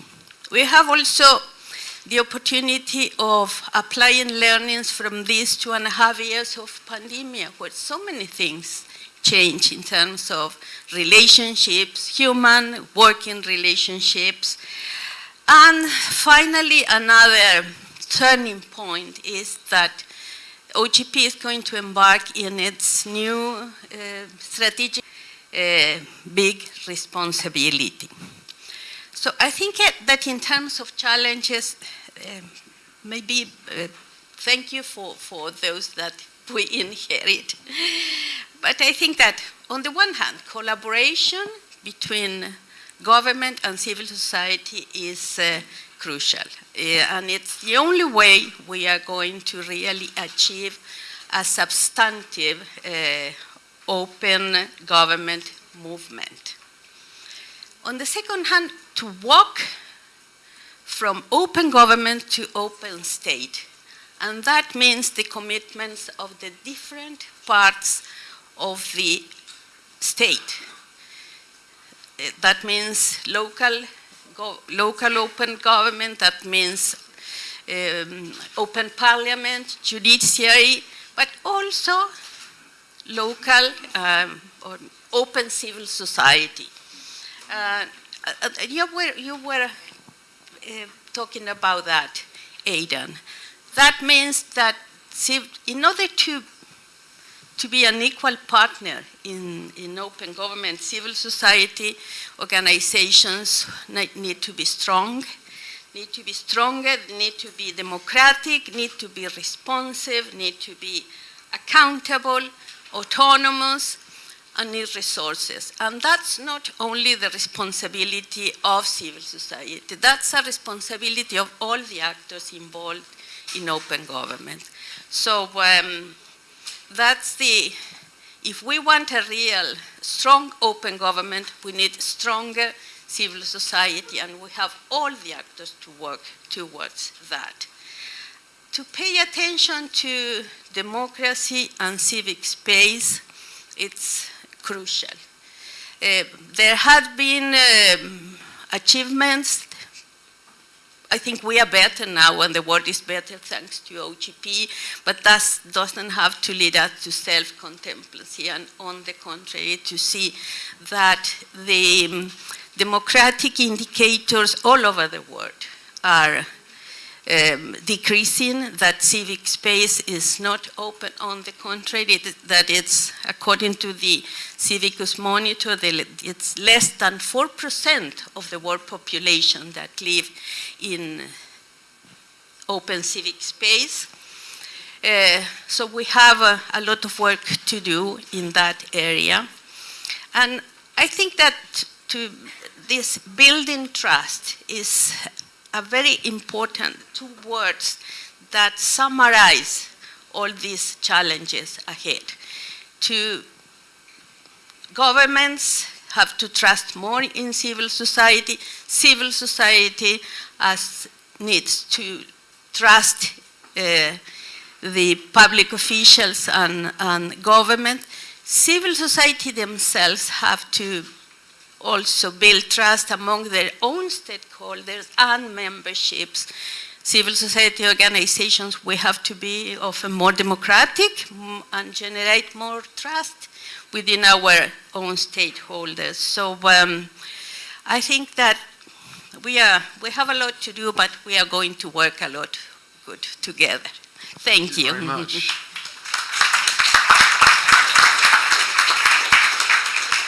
And finally, Taimar, I'm taking from that two small countries leading the world, which I think is a very exciting thing and apt to this moment in time. And I've got this sort of phrase "open everything" kind of coming through. Is that it's like, and this challenge of open civil society organisations trusting citizens, trusting government. Like it's all these trust relationships, not just people trusting government. So, taking from there, take it where you like, Taimar. What are you kind of most excited about? What do you kind of want to make your chairmanship all about?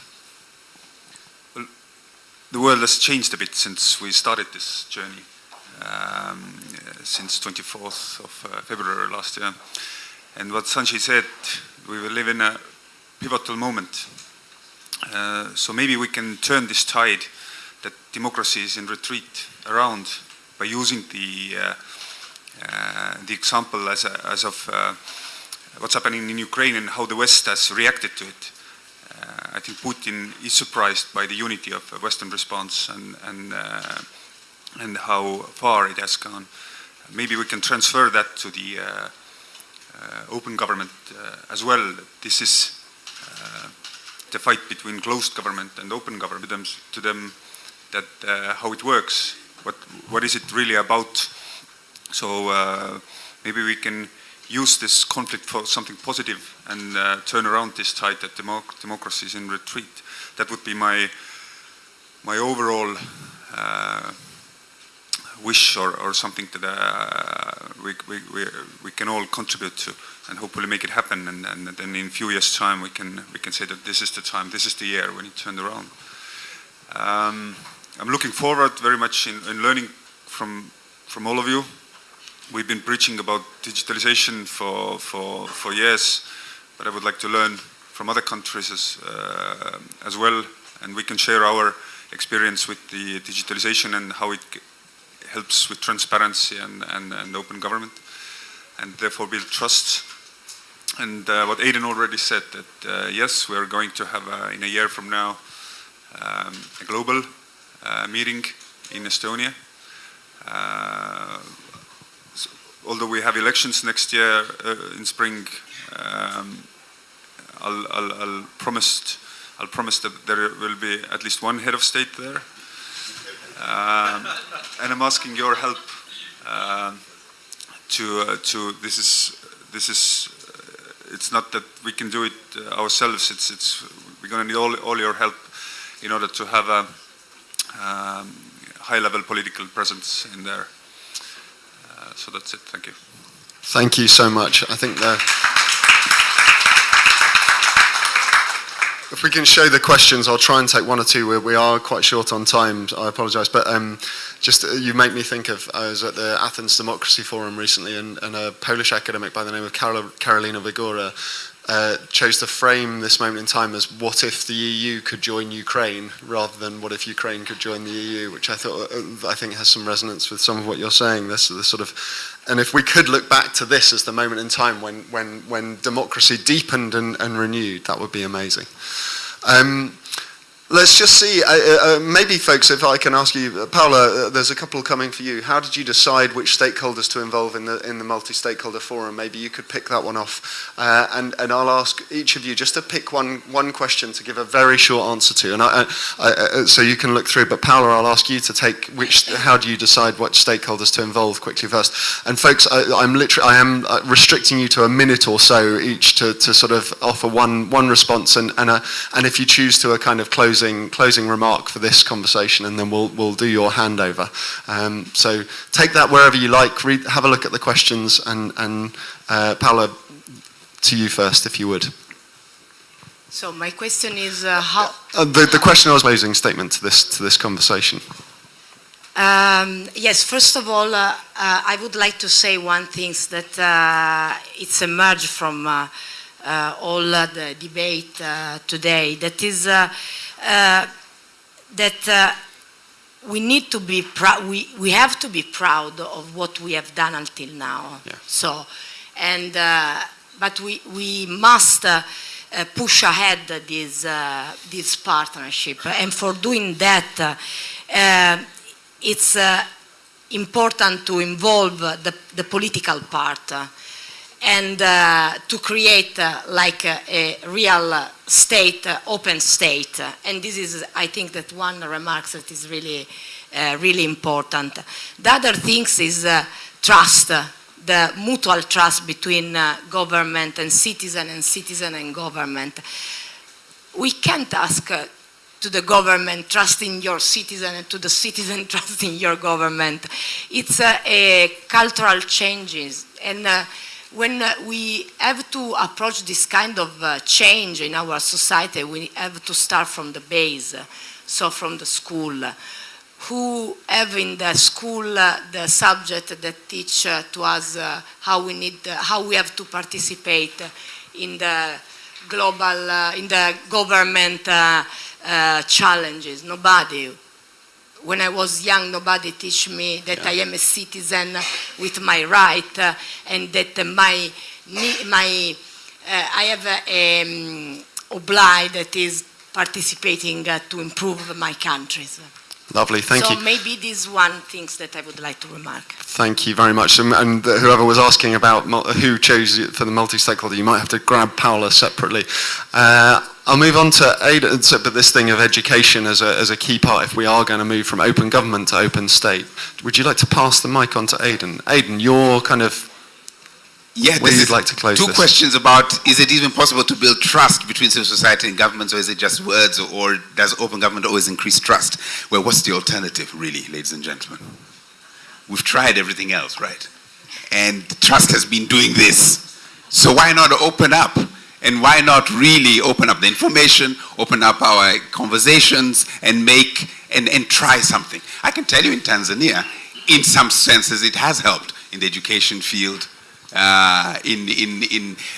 We had, my last point, we asked citizens what they felt about a particular tax measure with the government of Tanzania. The government didn't really want us to ask that question. We asked the question, the citizens were, you can guess, not really in favor of that particular tax measure, and the government changed the levy just a couple of weeks ago, you know. So this conversation is important. And now the citizens say, oh, actually, my government actually listens to what I say. It was painful, but they listen to what I say. I think let us make that effort. Let's open up that conversation, and we will hopefully turn around the trust deficit that is there. Thank you so much, Aidan, leaning into that trust. Annabelle, your closing reflection, if you would, on any questions you'd like to pick out. Well, there are 2 or 3 questions here that mention civil society and civil society organizations, how to avoid capture of civil society organizations by ideologies, how to get strongly involved CSO, and I think the most difficult one, how to engage people on the ground and not only organize civil society. So how to avoid capture, co-option of civil society organizations is the same as how to ensure autonomous organizations and strong organization, independent organizations. So there has to be a contract in that trust is what is the most important. Governments, international organizations, different actors respect civil society as actors on their own, and even provide resources so civil society organizations can be stronger and have resources to sustain open government projects. But even those resources have to be handled independent bodies without the decision in the middle of the governments. Otherwise, civil society organizations can lose their own autonomy. So this is the way to get a stronger involvement of civil society organizations. And how to get the involvement of people on the ground, la gente de a pie. Just coming to a very small question as we run out of time. That's very easy. But one of the first things is the relationship between the organizations and the people they serve, the people they represent. So in terms of a dynamic accountability of the organizations with those primary stakeholders is the first thing. So that's the first step to make bridges between people and open government. And to continue working, all actors in enabling those environments, it's a big responsibility. There are international instruments that are excellent, like the OCDE, the recommendation to enable civil society. The question is how to implement those recommendations more often. See that you did. We've heard earlier from plans to implementation being part of the themes. Taimar, round us off with what you'd like to pick out of this as a closing remark. I took the same question actually, how to avoid the capture of civil society organizations, etc. Probably we are all facing that, or all of our nations are facing that problem. But we've seen that in history. You probably all know this Pastor Peter Niemeyer, if I remember correctly, First They Came, the poem. So in times of social media and digitalization, I think in order to counter that, we all have to become spokespersons. We all have to be active. And now I'm preaching something that I'm not doing myself, and I feel the need that this is something that I should do, that I should point out when somebody's lying whether it is a politician or not, etc. But I think that we all have to become spokespersons. We all have to actively speak to our friends, our family, in social media, calmly, using facts. And maybe this is how we can stop this wave. There isn't much better ideas to do that, for me at least. There's such a rich conversation coming over the next couple of days, and so much already here. But these themes of moving from a platform to a movement, and all of us being spokespeople, I think was a really lovely place to end that. Because if we are a movement, then we all have agency within that, and are all voices of that. So, I'd like you to join me in thanking the panel, and then I think we have a little photo op. So we'll do a round of applause while Helen.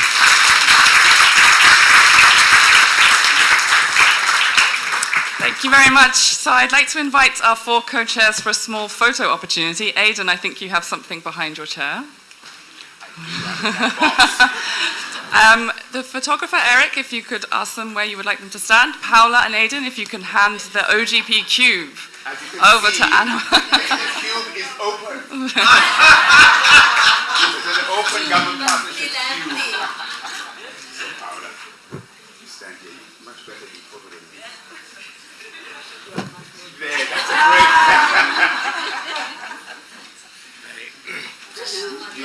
Okay.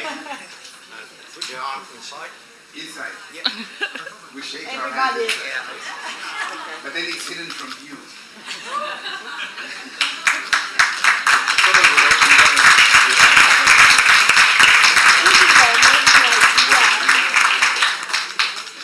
Congratulations. All right. And, good luck. You have to bring to the global summit. All right, thank you very much for all this morning's speakers. Thank you. And especially thank you to... Okay. Now we come to our final dialogue. I would like to welcome the speakers and moderator for our final session, Open Government for Reconstruction and Recovery in Ukraine.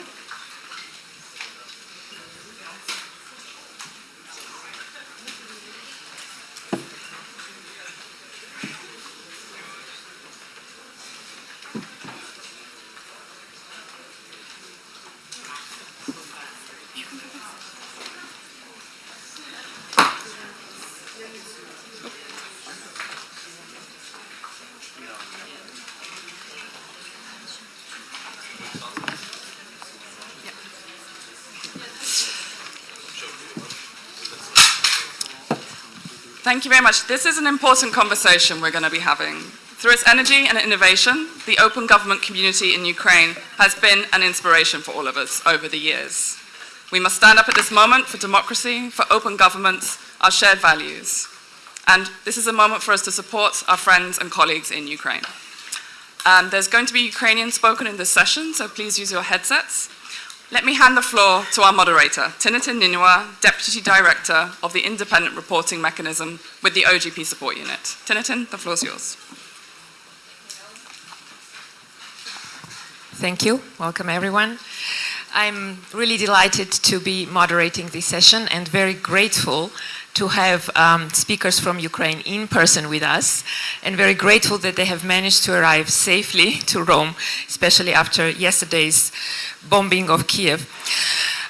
For the last 7 months, all of us have been witnessing a brutal Russian war raging on Ukraine and causing humongous human loss and destruction to the country. According to the estimates, the damage caused to the country is $115 billion US, most of them covering housing, education, and health institutions.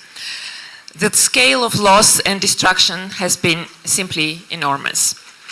As the Russian war rages on, and as we see horrendous missile attacks on a daily basis, we see that Ukrainians are not only demonstrating incredible bravery in defending their country and freedom, but we also see that they are actively thinking about rebuilding the country and working with international partners on the reconstruction process.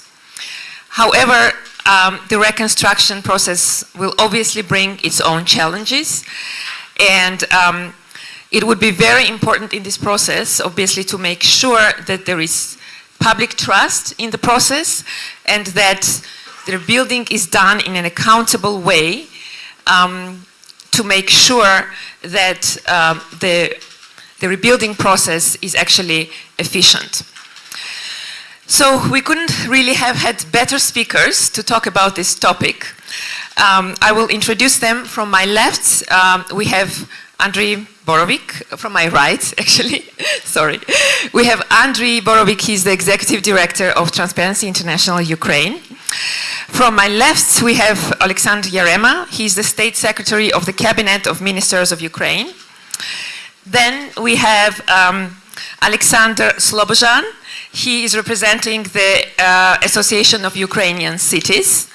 Then we have Yulda Keynote, I hope I'm pronouncing this correct. She's the team leader of socioeconomic and fiscal reforms of the support group for Ukraine of the European Commission. And then we have Victor Nestulia, who is the head of Eastern Europe and Central Asia at the Open Contracting Partnership. Just before we start with the speakers, I want to tell everyone that we have Mentimeter, so you can scan the code and include any questions you want to ask the panelists. And after the interventions, we will have some time to address those questions. So I'd like to start with Yulda, since she's representing the European Commission. At the Reconstruction Europe Recovery Conference in Lugano, we heard the President of the European Commission committing to mid-term and long-term engagement with Ukraine. Could you tell us what are the commitments of the European Union at this point, and what is going to be the role of the European Union in the reconstruction process, and what are going to be some of the priorities for the management of funds and governance practices?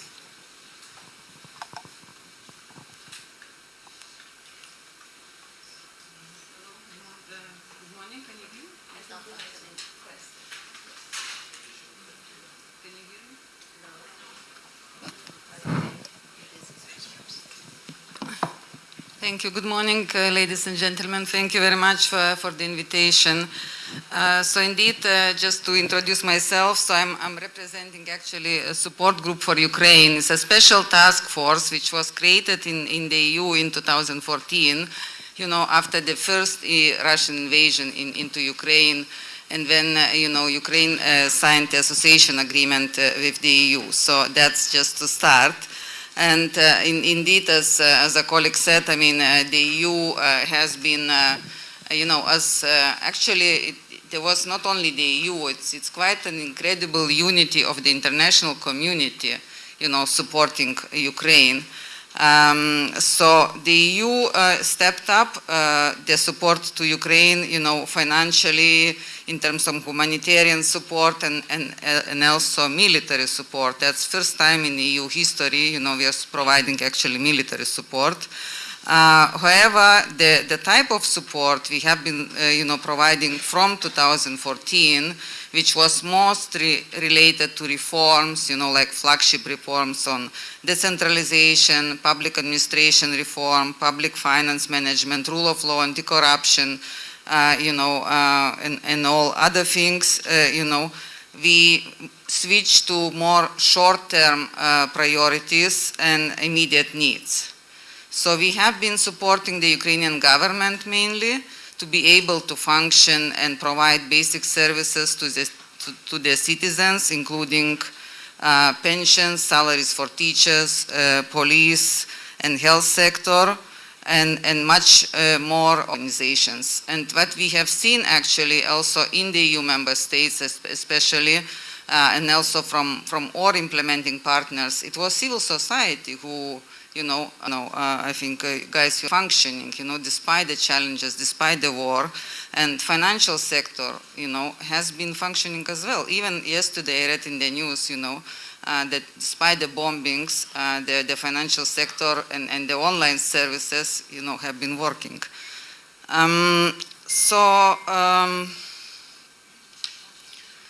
In terms of the recovery and reconstruction, let me say also before that we have seen the historic decision in June by the European Council to grant Ukraine a candidate status for the EU, right? I mean, I think that's really a very important step. We have seen Ukrainian application 4 days after the war started, and you know, everyone worked around the clock, basically 24/7, you know, on the Ukrainian side and on the EU side, you know, to deliver on time.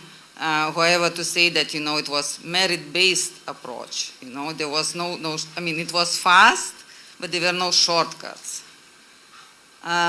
You know, why I'm mentioning it? Because I think there is a lot of link, right, between the recovery and the reconstruction and accession to the EU. So indeed, I mean, the Commission and our President was at the Ukraine Reconstruction Conference in Lugano in July. We welcome the plan of the Ukrainian government, you know, recovery plan and its presentation, and we think that it's a good starting point, and it's a very comprehensive document. So we see that probably the next update would focus more on immediate and medium-term priorities and better link with the EU accession reforms. We have seen also post-Lugano, there was an agreement between EU and Ukraine on the co-leadership of the reconstruction platform, which would be an open, you know, platform for coordination between all key partners, including, you know, governments, including international organizations, including financial institutions, but also civil society, a local level, private sector. I think the challenge will be huge, right? So I think we will have to brace it together. So we also will need to look for financing sources because, as I said, I mean, you know, the reconstruction needs, and you know, colleagues already mentioned the first estimates, is just enormous. I mean, we have not seen this before, I mean, at this scale, right? So the next milestone, as you probably are aware, there will be a international expert conference on the 25th of October in Berlin. It will be co-hosted by G7 and European Commission. And let me now link a little bit also the reconstruction with the EU accession, because we think that, you know, that creates a positive momentum for advancing reforms, and we have seen some progress already in anti-corruption and justice sector, and we think that indeed strengthening the rule of law, fighting against corruption, reducing influence of vested interest, and fighting against money laundering will be an essential reforms, and also building back better, you know, implement new innovative digital, I mean, it was mentioned before, and green solutions, right? I mean, so that will be a transformative power of the reconstruction. And then just let me go back to the Lugano principles outlined in July, and I think that is very, very important for both governments, civil society and private sector, which is transparency, accountability, and rule of law, right? So the recovery process, you know, has to include, and reconstruction has to include all these elements. You know, in my view, there will be really a very significant role for the civil society to play in this reconstruction. And we as European Commission already support several initiatives. I think some colleagues will mention. I mean, we support BRDO, Digital Management System. We support Kiev School of Economics. We support Transparency International, and a lot of other civil society organizations, if I may mention. And let me, you know, before I finish, say some words about one of the flagship reforms in Ukraine, which I think will be also crucial and important for the recovery, is the decentralization, because that's the local level, you know, which will help to drive social and economic reforms, right? So that's linking the recovery at the local level, you know, with people knowing the social, economic, environmental, and institutional characteristics, and you know, link the assistance, you know, to places and to most needed. That, in our view, will, you know, lead also to closer scrutiny and greater transparency. And let me conclude by saying that Ukraine will prevail, and we see Ukraine firmly in the European family as a prosperous and democratic country. Thank you.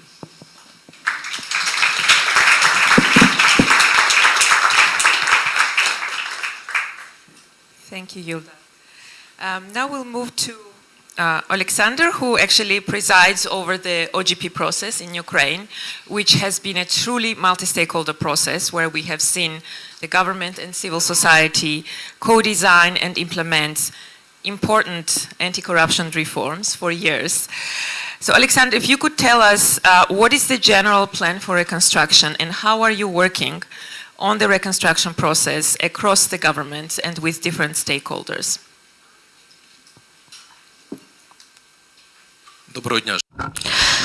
Hello, dear participants. I will give you a moment to put on your headphones because I will be speaking Ukrainian.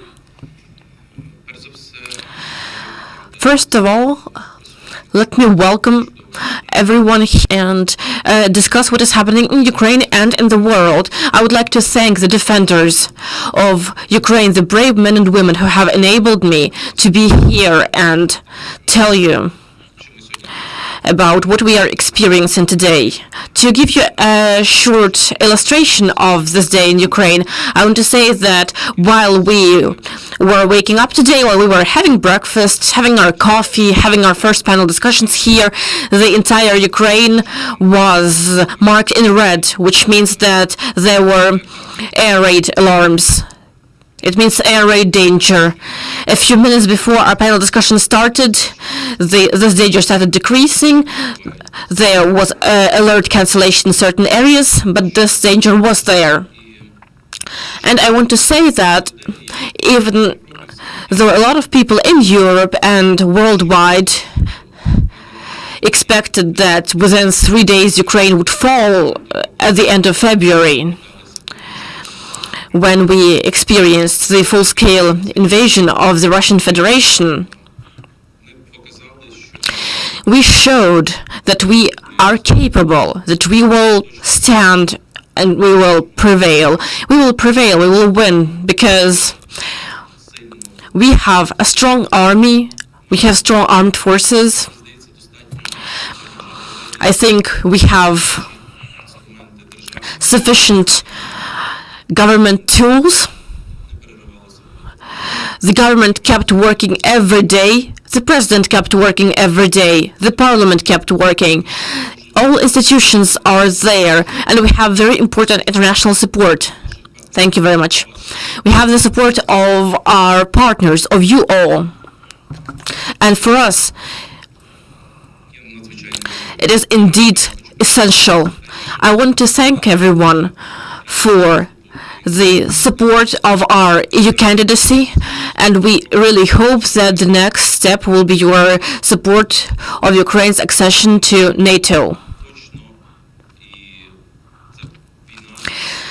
We have vividly seen in this war that our secret weapon is our civil society, because as a country, for many years, we worked and we experienced, well, I think you all know about those revolutions, the Orange Revolution, the Revolution of Dignity, the revolutions fighting for the rights, for opportunities, for impact, for participation in decision-making. Ukraine is indeed a democratic country based on democratic values.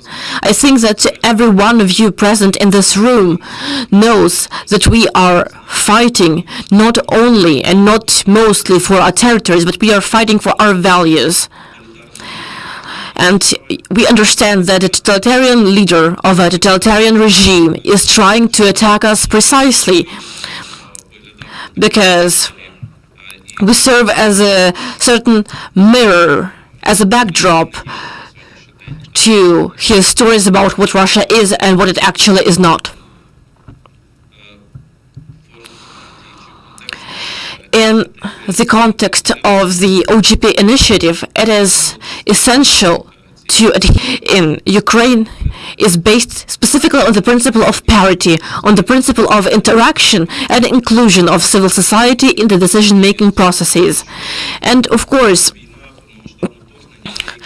the war and the full-scale invasion suspended some processes for a short while, but while we were communicating within our initiative, we arrived at the conclusion that we cannot stop now. We are currently working on the development and implementation of new action plans and new initiatives as part of the Global Open Government Partnership Initiative.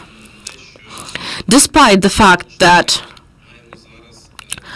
we have a lot of challenges that we are facing today, as we have already discussed, particularly attacks on civilian cities, attacks on critical infrastructure. We understand how important it is not to stop in our tracks, to stand for these values. And that's why within the initiative we continue implementing our national 324. We have a lot of examples, and this aggression has shown how important this synergy is, the synergy of the government working together with civil society and businesses, local level of interaction with local authorities to national platforms, which helps to quickly respond to challenges faced by our country, including an enormous number of internally displaced persons, that is, people who were forced to leave their homes, destroyed by Russian attacks, and help them adapt in new communities, helping them with essentials such as clothes, food, as well as psychological assistance. Also, the support and development of volunteer initiatives and support of the armed forces. Ukrainian society is very actively engaged in these processes. We have incredible examples when people united to help look for new weapons, satellites, and people are thus helping to develop this interaction, this cooperation, this mutual help. We have a lot of wonderful examples, and I don't think I have to enumerate them, but we have examples of how digitalization has helped people who lost their document or lost access to some information can have this all available thanks to this cooperation of various stakeholders, which has resulted in a smartphone app and online services, which enable them to continue. And the work of all institutions at various levels is still going on. I can also mention the initiatives of our president, particularly the United 24 platform, which is an international platform for charitable donations to Ukraine, which helps us see the solidarity of various countries. And I also invite you to participate if you would like to support Ukraine directly through this initiative. You can find the platform United 24 online, and you can do it from anywhere in the world. We are talking and thinking about recovery and rebuilding in the context of what is happening today, but also what will be happening tomorrow.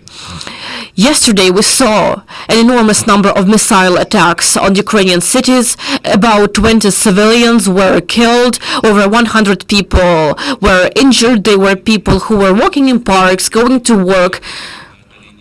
They were not people on the front line. We have major damage to our energy infrastructure over yesterday and today. The enemy is attacking power stations, heating stations, so things that directly affect the livelihood of people. So we need to be taking, representatives has managed to restore many things quite quickly, but we are also thinking about what will be happening following the victory. And the conference that took place in Lugano and the preparation of the National Recovery Plan are good examples of how interaction of the government, civil society, and the business can help us design a joint vision, a vision of our joint future. We understand that the war is far from over. We understand that the consequences of this war will be big. There will be more damage to infrastructure, to people's lives. It is hard to calculate how many resources it will take to help rebuild what was lost. But we know that it is important for me and for the entire country to feel the solidarity when colleagues from other countries understand that Ukraine is not only fighting for its land, but also for its democratic choice, for the democratic world, and for those values. That is, by holding off the Russian aggressor, we are preventing him from attacking other democratic countries and democratic values. So thank you very much for your support. The world will prevail in this war of aggression. Thank you.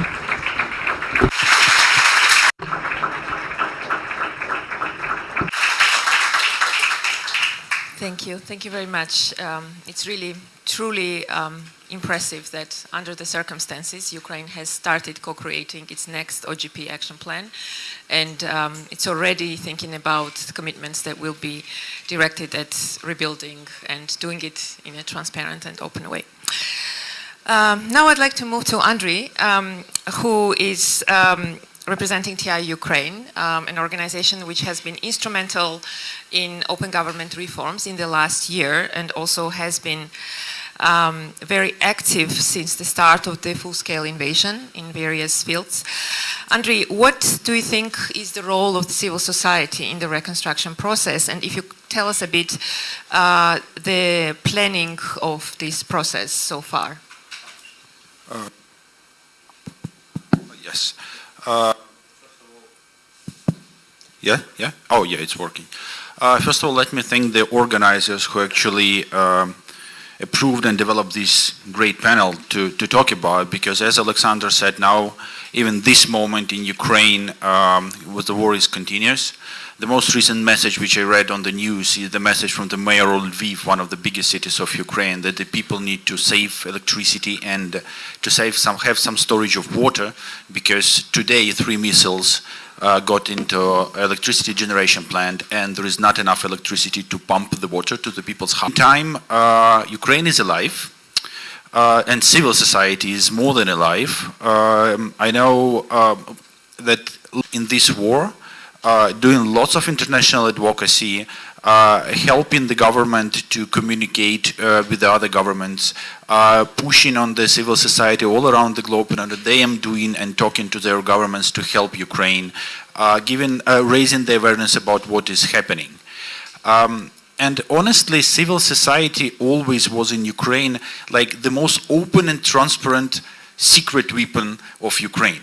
Everybody knew that civil society in Ukraine were active not only since 2014, since the revolutionary dignity, but many years before. But last 8 years, CSO also changed, because except of just monitoring and quite often criticizing the government, the role changed.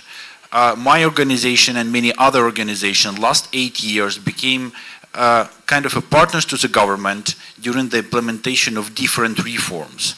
So CSOs in Ukraine is not always about the just monitoring and watchdogging what is happening. Quite often we are the partners, and centralization or public procurement reform or public sales reform or the beginning of the privatization, they were successful exactly because the government and CSOs were the partners, not the enemies, not the watchdog and like the politicians who talking much but doing little, but exactly the partners. And this kind of unity, I believe, will and must stay when we're talking about the reconstruction.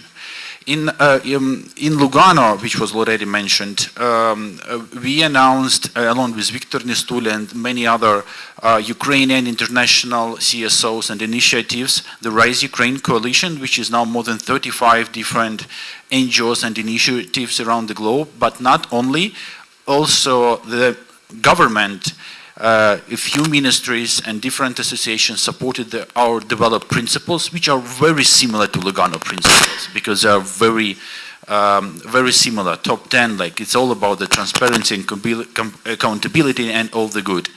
And we see now our role that, yes, our military forces, they are fighting on the front line. The government spending lots of time on solving the issues which were caused, for example, by the Russian missiles, for example, in the energy sector now. And what the civil society can do, that's it, no. A part of advocating for the victory of Ukraine is to be prepared for the reconstruction. And coming to the very end of these times is the Afghanistan example, which is probably the worst example of the reconstruction of the country, and like a big failure, which we need to know in order not to repeat these mistakes in Ukraine. And our goal of our coalition and many NGOs is to build back better. So this is not about just recovering or reconstructing that was ruined before, is to build back better, to make the Ukraine better place to live in. That was our general aim for the last 10 or 20 years, so it was like always. We have now enough time and effort and desire from the experts and civil society to think carefully about the process of the reconstruction, how it should be done, about the adequate transparency and accountability mechanisms, and to work on the concrete steps with the government. So I believe that this is what will be happening. So like CSOs will be definitely a part of it. Unfortunately, not all the, let's say, processes that is happening involving much of CSOs. And here I have to say about this conference in Berlin. I know that not so many, actually I don't know any CSOs which were invited for that conference, but I believe that this is not the first one, because it's at least the second one, and there will be many, many of them. But I think that European Union, US and all other partners need to never forget about the CSOs who are actually moving the reforms a lot in the country, and heavily supported by the local staff of these governments and providing lots of financial and expert support. So staying all of us united will definitely, the energy sector of Ukraine, they actually stopping Ukraine exporting electricity to the European Union. That it's just one minor example of that Ukrainian, how one of the speakers said it's Ukrainian crisis. No, it's not Ukrainian crisis. It's invasion of Russia to Ukraine, and it's war between Ukraine and Russia. There is no crisis in Ukraine. There is a war in Ukraine. So, and it's now becoming the war which is related not only to us, but also to Europeans. If talking about the planning, I'll be very brief. There is involvement of the CSOs in the planning. There is a few different processes now happening in Ukraine on different levels, at the governmental level, the presidential office, different groups. I believe all of these discussions, there will be even more of them, and all of these conferences and even this panel is all about the future reconstruction. And I think that in the end we will come up with a very concrete plan of the implementation. And we will work jointly, taking and sharing the responsibility between the CSOs, the government experts, and our international partners.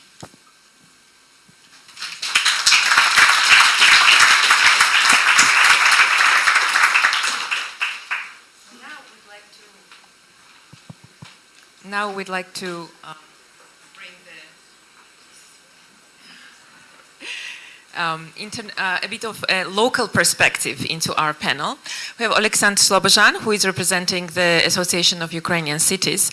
As it was already mentioned, Ukraine implemented a decentralization reform, which has turned out quite successful, as we have seen, because throughout the war we have been seeing the mayors, local governors really rising to the moment, whether it's mobilizing the communities on local level for territorial defense or humanitarian assistance, etc.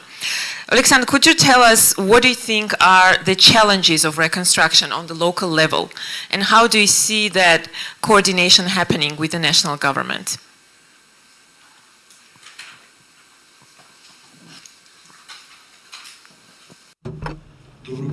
Good afternoon.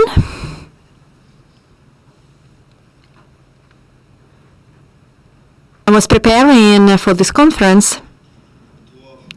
I was preparing certain points about technical details, but I think you can read those on the website, because what happened in Ukraine yesterday, it brought of the days of February and those months where I worked with the mayor of Bucha. We spent these months together. Today, the topic is open government. I want to give you one example about the quality of open government in Ukraine on the local level. There is temporarily occupied town Hola Prestany, and we, as Association of Ukrainian Cities, we have been doing statistics about kidnapped mayors and those mayors who are tortured, and they have been 54 since February 24th. These are mayors, the people who work in the municipalities, and their only fault was that they have to provide the quality of services for their communities. And on our website, we get messages from regular citizens from this Hola Prestany, and they care about the fate of their mayor. They use the channels of communication which they have still access to. Why I mentioned this story? A month ago, together with the Congress of Local Authorities of the Council of Europe, so we decided to have a contest of best practices, success stories of open governance and engagement of communities into the work of municipalities. We were impressed. In this situation of war, just imagine, I mentioned Bucha right away. They didn't have electricity, heating, water. They are under constant shelling. They didn't have food. But municipality worked, and they provided services to their community. And they don't function on their own, but as they didn't have any way to deliver information, by organizing coordination of the workers of the municipality, they deliver food and they shared information this way, and that saved lives. So we received 120 success stories from all the regions of Ukraine, where communities describe how they, as local authorities and communities, I mean community by citizens, how they cooperate so that they can save lives in the first place. They cooperate to win. Second example that I want to give you, yesterday there were missile attacks. If you now visit the two pages of two municipalities on Facebook or official websites, you will see two photos. The city of Kyiv, the center of the city, where playground was hit by a missile. That's not a military object, that's not a decision-making center. They targeted children. People died. And the photo on this day, and then look the photo of today. Communal services, they work 24/7. to clean the consequences of this attack. Second example, Dnipro. The municipal bus which was transporting people, a missile hit next to it and fully collapsed the road for transportation. It was yesterday's picture. If you look at the picture today, it is a completely different one. And when young people come to the municipality, children basically, and they are offering their services, they are offering to help. When I was reading those 120 stories, I was thinking back to Bucha, when people collected medication from pharmacies on their own, and children said, because there was this huge pile of medication there. And in these success stories, I read about the village communities of Zaporizhia Oblast, Kirovohrad Oblast, which shows that cooperation of municipal authorities and the local residents, partly, in my opinion, thanks to the reform of decentralization and thanks to the open government initiatives, it works. And in these conditions, this saves lives. So, to sum up, I want to thank all of you, each and every one of you, with addresses, with information. You are also helping by providing our municipalities with the knowledge of technologies that they later implement into their work. Today, I had to be accompanied by 2 mayors. Unfortunately, they had to go back to Ukraine and stay on site.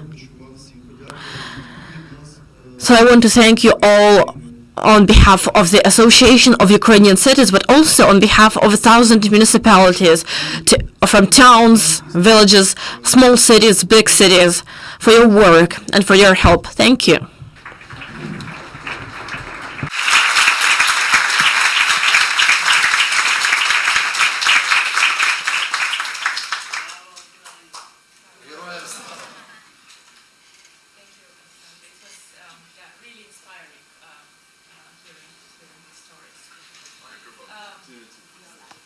Yes, thank you. Very, really inspiring hearing these stories. Heartbreaking at the same time, but very inspiring. Thank you. So we'll move to our last speaker, Victor.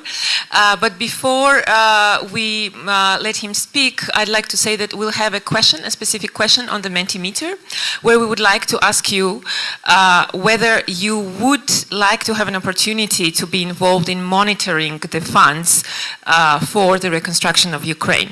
So if you could please, we'll do the voting. So if you could please again scan and enter the code, you'll have the question on the Mentimeter, and we can show the results of the voting afterwards.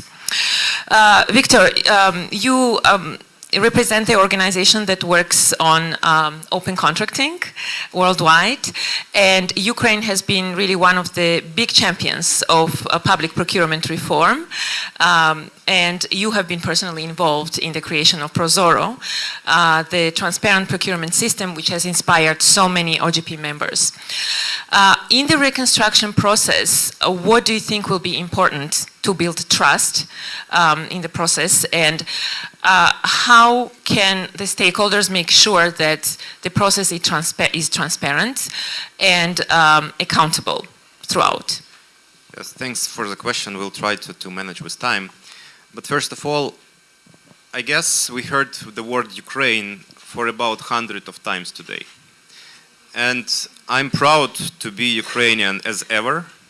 Finally, the Western world distinguishes Russia and Ukraine. In Yale University, Timothy Snyder started the course on Ukrainian history, which I encourage you to watch. It's a really great one. And finally, we are perceived as European state, not a post-Soviet state. Right? Who thinks that Estonia, Latvia, or Lithuania is a post-Soviet state? One. Great. So it's European state, and Ukraine is a European state now. But I'm a little bit worried to hear Ukraine so many times, and I'll explain why. I'm worried that you all will be tired of Ukraine. It's important because the winter is coming, right? And I also was triggered by Ukrainian crisis statement. It's not Ukraine's fault on everything what is happening, right? There is Russian aggression, there is Russian nation that tries to destroy democracy and destroy the free world. And I want to thank every one of you, representative governments, representing civil society and citizens, for everything you do now to support Ukraine. Obviously, Ukrainian bravery played crucial role, and the fact that we didn't fall within 72 hours was because of Ukrainians, every man and woman who stepped to fight Russian aggression. But we are now, like almost a year during the war, are provided by all of you. It's your taxes that help Ukraine to prevail and help Ukraine to fight with Russian aggression. So again, thanks everyone. And we understand that while coming into the winter and while Putin started energy war, it's even more important to feel that solidarity and to continue support of Ukraine, because we are now fighting for the free world and for democratic values. How Ukraine can pay back for your support now, right? We don't have the money, we are asking for money from you. I believe through promoting open government, through promoting European values and democratic practices.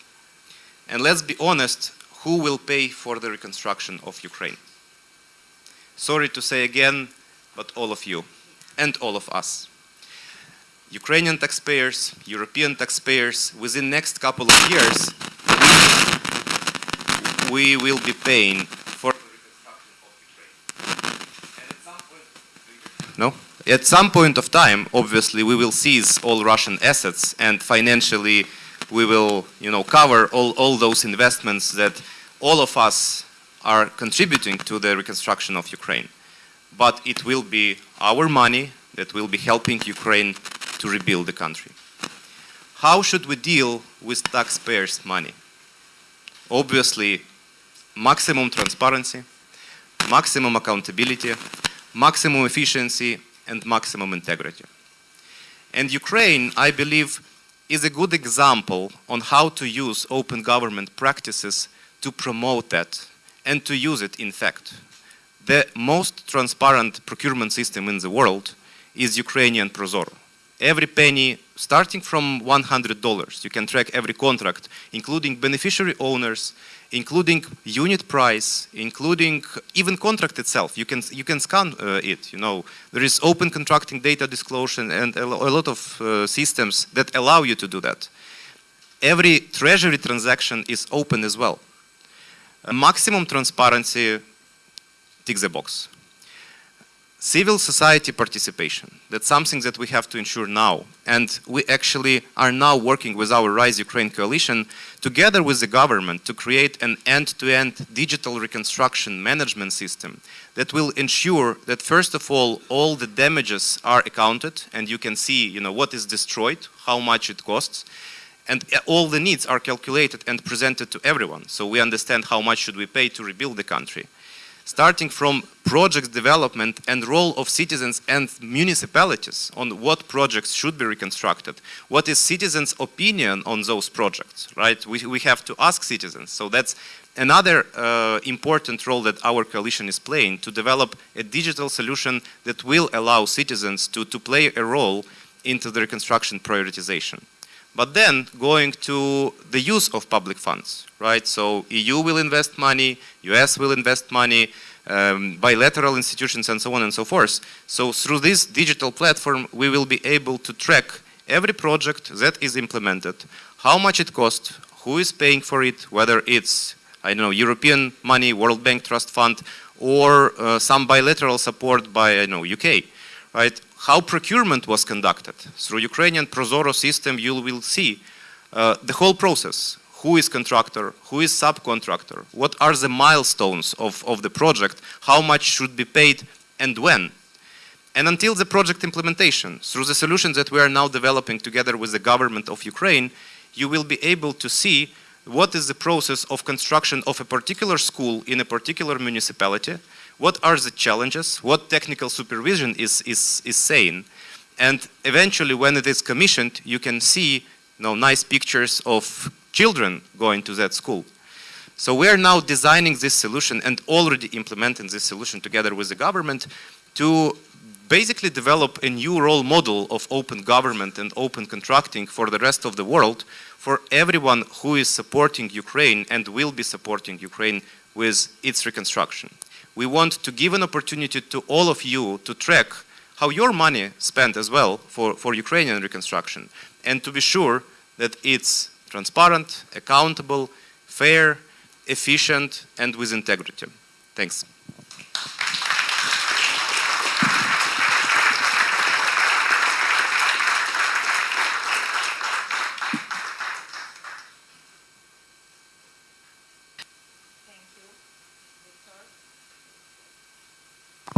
Yes.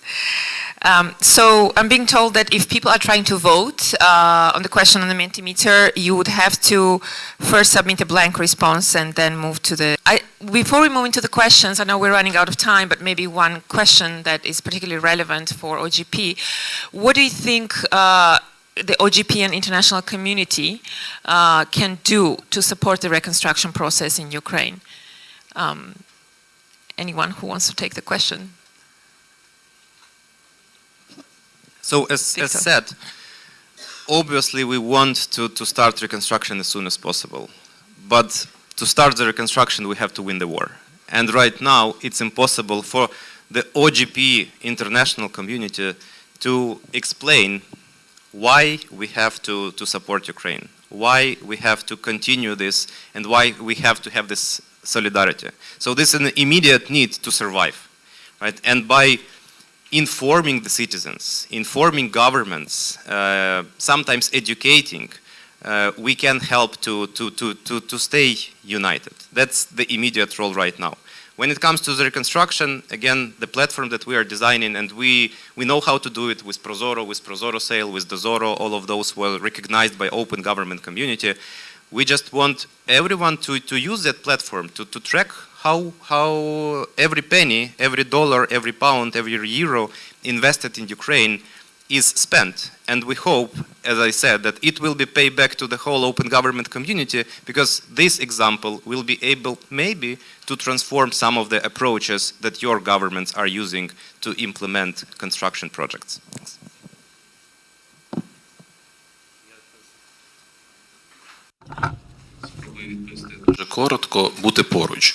I will try to answer short, like to be close to us. And my colleagues, they mentioned that there is certain, like we are afraid that you can be, to have this fatigue of Ukraine, but I believe and I hope that it will not happen, because all people who have critical thinking understand that now this is the war of civilization, and this is the war whether civilization is going to be open and democratic, or whether we will go back to closed formats or civilizations of the past. We are talking about the choosing, move forward or go back. And I hope that, like, this feeling that we feel your shoulder, and this is very important, and we feel the shoulder, and that's what I want to thank you for. Continue what Victor was just saying. Yes, in order to progress with the reconstruction, first we need to win the war. In order to win the war, we need your support. And people, as I know, who are here sitting in this room, either the representatives of the CSOs or the government. So what the CSOs can do, you can go to your government and ask what you did for Ukraine, how you support Ukraine in order all this nightmare to come to an end. And I can tell you that Ukrainians will never surrender, and it come to an end when we will win. And the government representatives, state secretaries, ministries, you can go have a lunch with your colleagues in the government and ask how many trucks of the weapon were sent to Ukraine this week. This is the best thing which can be done now. And of course, I will repeat what Victor was saying, is the financial part. In order for us not to just spending money for building the roads, we just need $5 billion a month to survive, to pay the pensions, to giving the people really limited amount of money to survive this war, in order then to be happy and able to participate in the reconstruction of the country. So this are two things which can be done. Ask for more weapons. And I will use this opportunity also to thank one of the co-organizers or co-hosters of this event, Estonia. Just for let you know, Estonia is probably one of the biggest donors of Ukraine of the military support, comparing to the GDP of this country. They provided almost 1% of their GDP in the military aid to Ukraine. And I'm really thankful for that. Without any long speeches, without any populism, they just quietly doing this and reached 1% of their annual GDP. Can you imagine if all the European countries did the same? I think the war could be over at least a month ago.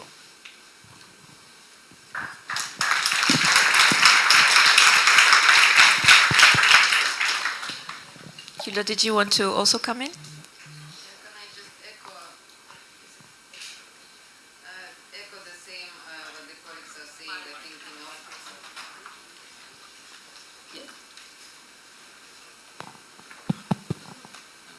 Thank you. Just to echo what colleagues are saying, I think, and why I actually focused my intervention more on the short term and medium term than on the reconstruction, right? Because I think we have all of us, to support Ukraine now. Economically, in humanitarian assistance, and I didn't mention, but we of course focus or support a lot on, providing housing for internally displaced people, for returnees. The EU actually also activated temporary protection directive, that Ukrainians can stay in the EU, can work in the EU, until it was actually prolonged, until March 2024. So I think there are a lot of things which we can do now. And then for reconstruction, my two remarks, I think, it's very important that the process is inclusive. And the second point is that, sorry, I forgot now the second point. No problem. I will tell later. Yeah. It's okay. I think I want to make sure we address at least one of the questions from the Mentimeter. We do have a few questions, but one that I caught that seems to be particularly relevant for the discussion is what should be the anti-corruption measures for the reconstruction in Ukraine. So, Andrei, maybe you want to start answering this one? Yeah, I will be very brief. Half of the story was, yes, led it all by the Victor. So, yes. Things in Italy not working really perfectly. Please come to Kyiv, we will show you how it should work. So, digital process of the reconstruction. I see, you see? This is not what they used to. And this one probably better, yeah. So digitalization, the second one is of course anti-corruption bodies. Digitalization is the process to show us and all the investigative journalists, CSOs, even government officials, audit service, this is failed and there is already violation of the laws. Then of course the punishment must come. So detectives, prosecution, judge, jail, 10 years of imprisonment.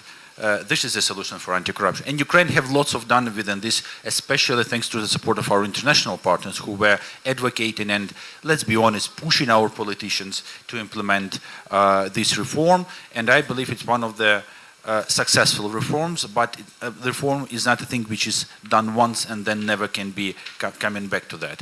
Victor knows this perfectly about the public procurement. I'm sure the colleagues from the EU know this perfectly from the anti-corruption perspective.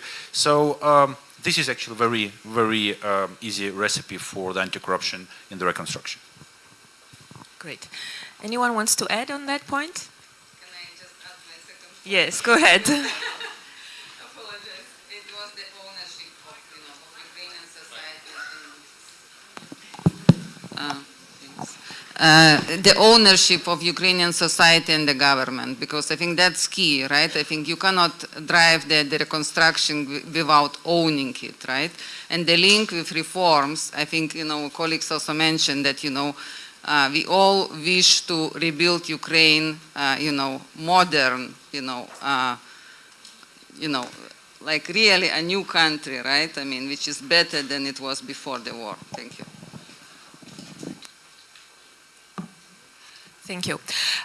Well, we're running out of time, unfortunately, otherwise we could continue speaking for much longer. There are some other questions on the Mentimeter, so there will be a chance to catch up with the speakers during lunch and also in the afternoon, so please approach them if you want to have a conversation with them about this. We're really lucky to have them in person here. And just wanted to see the results of the voting. Victor, we think we have an overwhelming majority here saying that they would like to have tools to monitor the spending of funds for Ukrainian reconstruction. Well, some people have said hard to say, but maybe we managed to convince those who haven't said yes by the end of this regional meeting. I guess those who said no are, already trust us that we will use those money efficiently. Okay, that's also good news. Great news. Okay, so in the concluding remarks, thank you very much for being here. And I would just like to say that, as Andriy was saying, there are not that many examples of successful post-war reconstruction efforts where money has been spent responsibly and the aid has been delivered to those who really need it.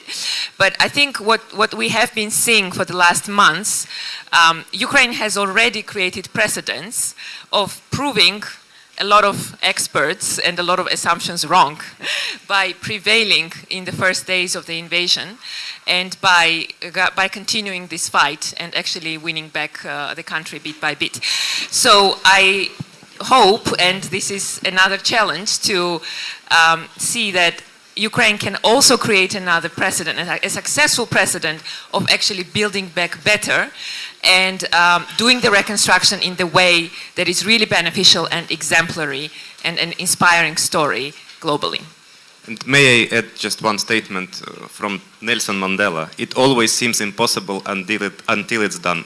And we will do it together. Thank you. Great. Slava Ukraini!